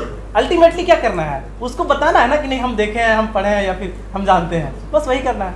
सर अगर ऑप्शनल का लैंग्वेज को अगर हम जीएस पेपर में यूज करते हैं, जैसे एक ऑप्शनल लैंग्वेज है जैसे फंडामेंटल राइट में कुछ लिख रहे हैं, उसको अगर हम human right, natural right justify करते हैं किसी फिलोसफर का कोर्स है, तो सर जब कॉपी चेक करेगा तो उसका उस पर्सपेक्टिव से वो चेक करेगा नंबर में। यहाँ देखो कॉपी चेक करने वाला विद्वान होता है, मान के चलो, लेकिन तुमको जीएस के ये पर्सपेक्टिव से पूछा है तो बेटर टू स्टिक, वो उसी पे स्टिक रहना है। एक आध थिंकर को इंट्रोडक्शन में कोट कर सकते हो, बट ऐसा नहीं कि इस थिंकर के अलावा निम्नलिखित बातें की गई है 5-6 पॉइंट लिख दो, ये गलत होगा। इंट्रोडक्शन लिखो कि इस टॉपिक के बारे में इस थिंकर के द्वारा बात किया गया है, और उसके बाद टॉपिक पे आ जाओ, ऐसा कर सकते हो जिससे पता चला कि नहीं आपका डेप्थ वहाँ है। आप जीएस में ज्यादा फोकस रखिए कि क्या क्वेश्चन पूछा गया है, ठीक है। Thinkers अपना ज्ञान वहाँ पे मत दीजिए, क्योंकि आपके पास उतना टाइम नहीं रहेगा। फर्स्ट ऑफ ऑल मैं Intro में दे सकते हैं, ऑप्शनल उससे जैसा ज्यादा। बस आप इंट्रो में दिखिए, कुछ कोट कीजिए, अब उसी का 4-5 पॉइंट लिखने लगेगा तो Intro फिर वो आपके लिए नेगेटिव चला अलग चीज हो जाएगा वो। सेपरेटली या क्वेश्चन हाँ, एकदम ऑप्शनल और दोनों का सेपरेट। क्वेश्चन को टारगेट करना है। ये क्वेश्चन टारगेट करना है, आपको वहाँ पे अपना नॉलेज नहीं बताना। बहुत लोग बोर हो रहे लगता नहीं। सर हाँ, जैसे ये हिंदी कोड्स का इस्तेमाल, जैसे कोड्स का एकदम एग्जैक्ट सेम टू सेम होना चाहिए उसको तो इंग्लिश पेपर में इंग्लिश लैंग्वेज में लिख रहे हो, वहाँ पे हिंदी का अरे हिंदी में लिखो वसुधैव कुटुंबकम लिख के ब्रैकेट कर दो ना यार, हिंदी में मत लिखना, VASU वसुधैव कुटुंबकम करके ब्रैकेट कर दो, अंडरलाइन कर दो, समझने वाला समझ जाएगा। ये बहुत बड़ा चीज नहीं है, हम लोग खुद किए हैं। हाँ, हिंदी कोटेशन है, संस्कृत कोटेशन आप कर सकते हो, कोई इंग्लिश बड़ा में ही लिखना, लिपि जो है ना, लिपि, रोमन लिपि। हाँ वही रोमन लिपि होना चाहिए। ये तो बोला जाता है कि जैसा है एकदम एग्जैक्ट वैसा ही लिखो, एकदम एक वर्ड इधर उधर नहीं होना नहीं, गलत पढ़ सकते हैं। हमको लग रहा है कि अगर वसुधैव इंग्लिश का लिख रहे हैं और हिंदी में वसुधैव ऐसा लिख रहे हैं, नहीं वैसा कुछ उसको अच्छा VA वही लिखो, अंडरलाइन करो, गलत कोट करो। पढ़ सकते हैं। जैसे हम सर एक लेक्चर से करा था एग्जाम आईएएस का, तो उसमें एक मैम पढ़ाती है स्मृति शाह मैम करके, तो वो बोले थी एक कोट पे थी कास्टिज्म पे कि मार खाकर कोई किसी की जात नहीं पूछता, हाँ। तो वो बोले थी कि इस कोट को एग्जैक्टली वैसे को वैसे ही कोट कर। वही करना है। में कभी भी बदलाव नहीं होता, चाहे तो नहीं तो हिंदी में लिखना है, देवनागरी में लिखना है या फिर रोमन में लिखना है? ये हमको सर इसमें रोमन में लिखना तो लिख सकते हो, कोई दिक्कत नहीं है। क्या सर कोई दिक्कत नहीं है इसमें? आप उसमें स्पेलिंग मिस्टेक नहीं हाँ, करो, कोई दिक्कत नहीं है, आपका लिख उतना सकते पकड़ हो। होना चाहिए। अगर कोई बात famous आप लिख है- रहे हैं तो क्या लिख रहे हैं। And वो यार एक चीज और है सर इसमें कि आप लोकल जो सेइंग्स है ना उससे उसको लिखने इसमें कोई से दिक्कत नहीं, बचो। जैसे वसुधैव ठीक है? कुटुंबकम या क्योंकि संस्कृत का standard जो होता श्लोक है, ना, ना यत्र उसको नारेस्तु लिखने पे पूज्यन्ते कदम तत्र रमन्ति तत्र लिख दो ना। आराम से देखो, लिख सकते चीजों को पकड़ो। वो आंसर राइटिंग की क्लास है, वो एक कंसेप्ट दे रही है कि कोट बदलना नहीं चाहिए। बदलना नहीं चाहिए। भाई अगर कोट कुछ है तो उसी को कोट करेंगे ना। अब अगर आपको याद नहीं है तो वो इससे बचने के लिए वैसा बोलिए। टू स्कीप अगर आपको प्रॉपर्ली Properly याद नहीं। तो आप उसी को कोट करो। अब वो वहाँ पर रोमन या हिंदी वाली बात तो है ही नहीं, उसमें तो ऐसा कुछ कहा ही नहीं। आप इंग्लिश लैंग्वेज मीडियम में लिख रहे हैं तो हाँ, ऑब्वियस लिख है रहे कि आप इंग्लिश में कोट करेंगे उसको। हाँ हाँ ऑब्वियस। देखिए सर और किसी को क्लियर है। हाँ बोलिए बच बच्ची, गया। एक बच्ची का क्वेश्चन लेना। हाँ बैठे हुए बोलिए, कोई बैठ बता। एनसीईआरटी में आपका पॉलिटी है, इकोनॉमिक्स है, ज्योग्राफी, हिस्ट्री। और यूपीएससी के सिलेबस देखिए तो आपको इंडियन सोसाइटी है, इंटरनेशनल रिलेशन है, डिजास्टर मैनेजमेंट है। ये सब बहुत सारे डायमेंशंस हैं जो एनसीईआरटी में नहीं। कुछ लोग कहते हैं 6 to 12 एनसीईआरटी पढ़ो, ये एक जमाना था 2010 के पहले, लेकिन 2010 के बाद you don't need to study NCERT 6 to 12. You need to study few chapters of NCERT that's of important relevance. Around in polity you need to study our parliament. In economics I will suggest read few chapters like food security chapter, consumer right chapter. तो बहुत ज़्यादा NCERT आपको यहाँ पर help नहीं करेगा। उसके लिए आपको comprehensive NCERT चाहिए, मतलब कट टू कट गाइडेंस की बेटा ये पढ़ लो, ये पढ़ लो, डोंट गो 6 to 12, ठीक है, दैट इज नॉट एनफ। वो कवर हो जाता है। आपको जैसे इकोनॉमिक्स पढ़ना है तो I will suggest you 9th NCERT का चैप्टर 4 पढ़ो, that is food security chapter, that is in your syllabus, UPSC syllabus. In 10th NCERT I will suggest you read only consumer right chapter. In 11th Indian economic development I will suggest you go cover to cover. In 12th there are 2 books, micro and macro. I will suggest you go for macro, not micro. इस तरह से आपका NCERT जो हो गया वो comprehend हो गया। अब you need to revise that limited content again and again. If you read too much of NCERTs, you will not able to revise all those things. तो NCERT को भी हमें sort करने की जरूरत है, ठीक है।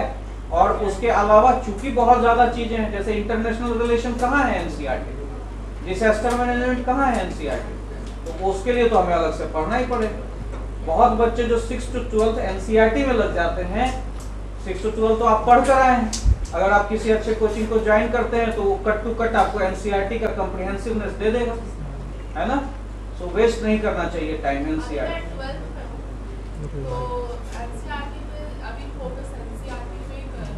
अभी ठीक है, नहीं, अभी ठीक है। अभी ठीक है। Better to focus on 12th result. After 12th अगर आपने 6 to 12 में पढ़ाई की है, स्टडी किया है, आप पास किए हैं, ऑलरेडी सबकॉन्शियस माइंड में आपके एनसीईआरटी है। अच्छा, when you will come to coaching and when you will read better text book you will gain. NCERT regular पढ़ने से ना आपका थॉट प्रोसेस भी जनरेट हो जाएगा धीरे धीरे। और ये जो अभी 12th क्लास में हो, ये बिल्कुल सही समय है थॉट प्रोसेस को जनरेट करने का। बहुत सोचना 2 से 3 साल पढ़ोगी ना तो अपने आप फिर बिटवीन द लाइंस चीज़ें समझ में आने लगेगी। जो बहुत सारा चीज़ जो नहीं भी लिखा है वो भी समझ में आने लगता है, और वो एक आइडियल स्टेज होता है। फिर हम लोग कुछ भी पढ़ेंगे तो हमको समझ में आएगा कि क्या हमको एग्ज़ाम के लिए लेना है वहाँ से, और लेके बस एग्ज़ाम निकाल लेना है। और ये पेज कितना मिलता है सर? जैसे एक आंसर के लिए क्वेश्चन वो वहाँ पर 50 पेज होता है, नहीं, 48 पेज होता है, बहुत है 48 जेपीएससी में 48 उसी स्पेस में आपको यूपीएससी में क्वेश्चन लिखा रहेगा, स्पेस रहेगा, pre defined space. State services में जेपीएससी में वैसा नहीं है। जैसे 15 मार्क्स का क्वेश्चन उसके लिए कितना पेज होता है? जे किसकी बात करो, जेपीएससी या यूपीएससी? यूपीएससी में 15 मार्क्स 2 टाइप के क्वेश्चन आते हैं, 10 और 15 मार्क्स। 10 मार्क्स के लिए 2 पेज होते हैं और क्वेश्चन लिखा रहेगा, और 15 मार्क्स के लिए 3 पेज होते हैं और क्वेश्चन लिखा रहेगा। एक आपको अलग से क्वेश्चन मिलेगा जिसमें सारे क्वेश्चन एक साथ रहेंगे, और आंसर शीट में भी क्वेश्चन और स्पेस दिया रहेगा, क्वेश्चन स्पेस फिर question space, like that. 10 number वाले के लिए 2 पेज रहेगा और 15 नंबर वाले के लिए 3 पेज रहेगा। दैट्स नंबर ऑफ क्वेश्चंस इतने ज्यादा हैं कि आप 200 से ज़्यादा मत सोचिए, और आप नाप नहीं सकते 250 word 240 word. Better to prepare your mind for 200 word, 200 220, don't count कि अब इसमें 220 नहीं हुआ, कोई काउंट नहीं करता है, लिखने से हो जाता है। आपको एक स्टैंडर्ड 200 वर्ड्स का आंसर होना चाहिए, तभी आप पेपर भी अपना पूरा कर पाओ। आप कुछ नमस्कार सर, मेरा प्रश्न है जैसे आप लोग जॉब के साथ जेपीएससी की तैयारी कर रहे हैं, तो अभी तक जॉब कर रहा हूँ, तो सर जब जेपीएससी मेंस की हम लोग बात करते हैं, आप लोगों ने बहुत समझाया है कि यहाँ पे जेपीएससी के मेंस की अगर तो तरह से पैटर्न देखा जाए, जैसे मैंने देखा जो हमारे टॉपिक सिलेबस टॉपिक के आधार पर क्वेश्चन आते हैं। जेपीएससी का ऐसा नहीं है कि वो आपका करंट है, जैसे आप पेपर 3 की बात करें तो इंडियन सर्विस की क्वेश्चन आया था मॉडल से आया, इस वाले के उत्तर से आ सकता है या आर्यो का वैसे साइंटिफिक की बात करें तो वानिकी से प्रश्न पेपर 6 जेपीएससी में भी था और 7 जेपीएससी में भी वानिकी से उसी टॉपिक का क्वेश्चन था। तो जैसे जॉब करने के साथ साथ मैंने भी जनरल स्पेस के आप फेस करके सक्सेसफुल भी हो गए, इससे टाइम हमारे पास बहुत कम बचता है, जैसे अगर 4 से 5 मिनट आपके पास बच रहा है सर, क्योंकि पीटी के लिए तो आपका कहना चाहिए, मेरा भी ये सुन रहा है कि सेलेक्टेड टॉपिक से झारखंड हिस्ट्री डिस्ट्रिक्ट या करंट के अफेयर्स फॉलो करेंगे तो पीटी क्रैक किया जा सकता है। पर सर मेंस के लिए जहाँ तक बात आती है तो सर 4 से 5 घंटे के एक स्लॉट में आप कैसे नोट्स को सर बनाते थे, या आंसर राइटिंग की बात करें तो स्टैटिक पार्ट से करंट को कैसे रिलेट करें, ये सर मेरा प्रश्न है। क्योंकि समय का भी अभाव होता है, आपके पास चैलेंजेस भी हैं और आपको सक्सेसफुल भी होना है। सर अगर किसी अटेम्प्ट को लिया जाए, अगर मैं कंसीडर करूं कि मैं लाख तो सर आप लोगों का क्या सजेशन होगा कि किस प्रकार से इसमें जो मैंने किया था वो आपको बता रहा हूँ। आपका जो प्रश्न है कि कैसे मैनेज करें इफेक्टिवली और किस पोर्शन को पकड़े, तो कभी भी जैसे इकोनॉमिक्स है, सभी पार्ट में सभी पेपर में एक झारखंड पोर्शन है जो कि छोटा है, क्रिप्स है, आप उसको इजीली प्रिपेयर कर सकते हो। तो वेदर हिस्ट्री ऑफ झारखंड हो गया, geography of Jharkhand, economy of Jharkhand, और उसके बाद एग्रीकल्चर वाला बहुत इंपॉर्टेंट है। तो ये झारखंड का जो पोर्शन है सारे मेंस के पर्सपेक्टिव से आप उसको तो कर ही लो, क्योंकि उससे शॉर्टकट कुछ नहीं मिलेगा, ठीक है। और उसके बाद आपका क्या था सेकंड पॉइंट, रिलेट करने वाली बात। तो जो स्टैटिक है वो तो स्टैटिक रहेगा ही कॉन्सेप्ट, ठीक है। और उसके बाद जो करंट वाला पार्ट है तो वो अभी जो हैपनिंग्स चल रही है, ठीक है। अब इतिहास का किसी का सरना धर्म का कुछ क्वेश्चन आया, ठीक है, सरना धर्म से, तो अभी जो करंट में क्या कुछ मुद्दा चल रहा है, किस तरीके से बिल अभी एक यहाँ से भेजा गया है पार्लियामेंट के लिए, तो उसमें भी स्टैटिक पार्ट आपको लिखना है, और जो करंट डेवलपमेंट है उसको भी आप उसको आंसर्स में जहाँ पे अकॉर्डिंग टू द क्वेश्चन, मैं बार बार बोल रहा हूँ अकॉर्डिंग टू द क्वेश्चन कि क्या क्वेश्चंस का डिमांड है। अगर मैं बोल दूं लास्ट में करंट डालना है या क्या, तो क्वेश्चंस का जो डिमांड है उसके अकॉर्डिंग आपको करंट इवेंट आपको लिखने से एग्जामिनर जो पढ़ता है उसको ये रिफ्लेक्शन जाता है कि ये जो कैंडिडेट है अल्टीमेटली पब्लिक सर्विस का मतलब है कि आपको करंट चीज़ों से ताल्लुकात रखनी है, सोसाइटी से ताल्लुकात रखनी। तो जो करंट इवेंट हो रहा है उसके विषय में आप 2-4 लाइन हर एक आंसर्स में लिखते हो और लोकल चीज़ें लिखते हो, तो उसको लगता है कि नहीं ये कैंडिडेट्स है लोकल, और कहीं ना कहीं इस तरीके से आपको एज मिलेगा अदर्स कैंडिडेट के विरुद्ध, और आपका फिर सिलेक्शन में प्रोबेबिलिटी बढ़ जाती है। और जो भी करंट अफेयर्स की चीज़ें हैं ना, अगर आप जॉब में हैं और समय नहीं मिल पा रहा है, कुछ चीज़ें हम लोग भी फ्री पीडीएफ भी प्रोवाइड करते हैं, ज़रूरी नहीं है कि आप क्लास ही करें।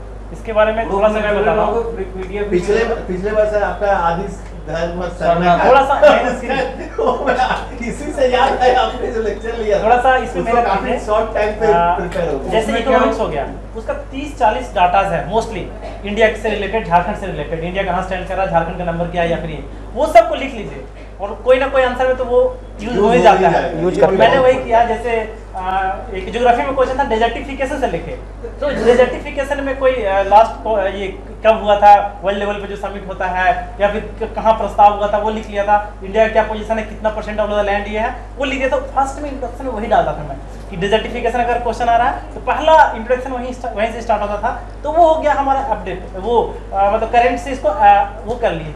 वो करना ये है कि हर एक टॉपिक से रिलेटेड गूगल कीजिए आप। गूगल करने के बाद पहला दूसरा जो वेबसाइट है उसको पढ़ लीजिए थोड़ा सा, उसमें आपको दे देगा कि इससे रिलेटेड ये मैंने ये सोचा था, जैसे पेपर की बात है, जैसे हिस्ट्री और ज्योग्राफी की पार्ट है, 100 मार्क्स का है। हिस्ट्री में अगर हम एंशिएंट इंडिया करते हैं, सब्जेक्ट के चाह तो करना, और एक बैकअप के रूप में मिडिवल में क्योंकि मॉडर्न में सर नंबर कटने के ज़्यादा चांस है, क्योंकि गांधी जी के बाद सबको पता है कि उनके क्या क्या उपलब्धियाँ हैं। लेकिन अगर वो मिडिवल को या एंशिएंट को टारगेट करिए, खासकर एक बैकअप के रूप में रखें, क्योंकि मेरे बहुत सारे फ्रेंड्स हैं जिसका चयन भी हुआ सर इस बार, उनका कहना था कि देखो हम लोग झारखंड का फैक्ट्स को सेलेक्ट नहीं कर पाते सर, आदि धर्म का जो फल है जो सरना संस्कृति वाला है। तो सर जैसे बहुत सारे वीर विरोचन सर की जो बुक आती है झारखंड, उसमें सर अच्छे से मिलता है सरना संस्कृति वाले में, लेकिन सर मार्केट में देखेंगे या यूट्यूब पे सर्च करेंगे तो बहुत सारे फैक्ट्स मिलेंगे। वैसे झारखंड का ज्योग्राफी वाला जो पार्ट, जैसे इसका कोयला वाला क्वेश्चन था, कोयला वाला कितना अच्छा क्वेश्चन था, ये सब क्वेश्चन सर हमारे और कितना अच्छा क्वेश्चन लगा, बहुत अच्छे से लिखे थे उसको। कुछ क्वेश्चन सर ऐसे हैं जो हमारे आसपास के लोकेलिटी से वो मिल जाते हैं।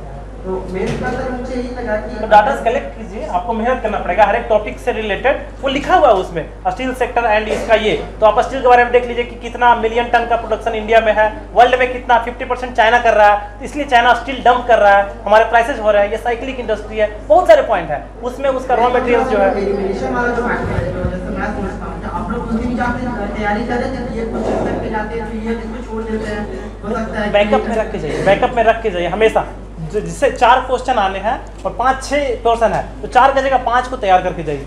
छोड़िए भी तो वैसा कि अगर जिसको तैयार किया उससे क्वेश्चन आ जाए एकदम नहीं बन रहा है तो ऑप्शन नहीं रहेगा ना आपके पास, करके जाइए। क्वेश्चन आते हैं तो उसमें 600 वर्ड डिफाइन होता है कि 600 वर्ड आप देखेंगे पेपर 2, पेपर 4, पेपर 5 में वर्ड्स का लिमिट नहीं होता है सर। 40% क्वेश्चन है तो हम लोग 600 से 800 वर्ड मान के चलते हैं। तो सर वो जो स्ट्रक्चर है सर, जैसे इंट्रोडक्शन, बॉडी पार्ट, कंक्लूजन या वे फॉरवर्ड, जो हमारा सिग्निफिकेंस अप्रोच है, तो सर इस सेगमेंट पे वर्ड्स का सिलेक्शन सर किस प्रकार किया जाए? साइंस एंड टेक्नोलॉजी में बोल चुका हूँ, टेक्निकल पे ज़्यादा ध्यान दीजिए, बहुत लिखिए मत। 3 पेज लिखने वाले भी लोग बताए ना 200 में 150 तक का स्कोर किए हैं, तो ज़्यादा वो सोचना नहीं है, डायग्राम लिख लीजिए, टेक्निकल चीज़ बता दीजिए, उसका डायमेंशन टच कर लीजिए बस। जैसे क्या क्वेश्चन था उसमें? टेक्निकल जब मैंने देखा कि ऑब्जेक्टिव वाला पार्ट था, एक केस पेपर पे 20 क्वेश्चन, हाँ ऑब्जेक्टिव वाला पार्ट 80 ऑब्जेक्टिव क्वेश्चन है, बहुत बड़ा पार्ट है। उसके लिए सर कैसे तैयारी किया जाए? क्योंकि जहाँ तक मुझे लगा जैसे मेंस का जो टॉपिक है सिंधु घाटी टॉपिक, हो सकता है ऑब्जेक्टिव में पूछे एकदम पूछता है, 100% पूछता है, बहुत बड़ा टॉपिक है कि ये कहाँ मिला था, तो कुत्ता कहाँ मारा हुआ मिला था, इसका कहाँ 100% पूछता है, तो ये तैयारी का पार्ट है। आप मतलब इसको छोड़ रहे हैं तो मतलब गलत कर रहे हैं। आईवीसी आपको पूरा करना, आईवीसी करना पड़ेगा, you need to practice MCQ. Prelims के टाइम हो जाएगा आपका, प्रीलिम्स के टाइम आप क्या कर रहे हैं, वही चीज तो कर रहे हैं, आप ऑब्जेक्टिव कर रहे हैं। और मेंस का जो ऑब्जेक्टिव है जो मैंने एनालाइज किया था, वो ऑब्जेक्टिव कहीं ना कहीं वो हाई फ्रीक्वेंसी क्वेश्चंस से उठा के देता है और इजी क्वेश्चन होता है। आप प्रीवियस ईयर क्वेश्चंस कर लीजिए, that will take care of. आप उसी में घुस जाइएगा फिर से, तो फिर आपका फिर मेंस बर्बाद हो जाएगा।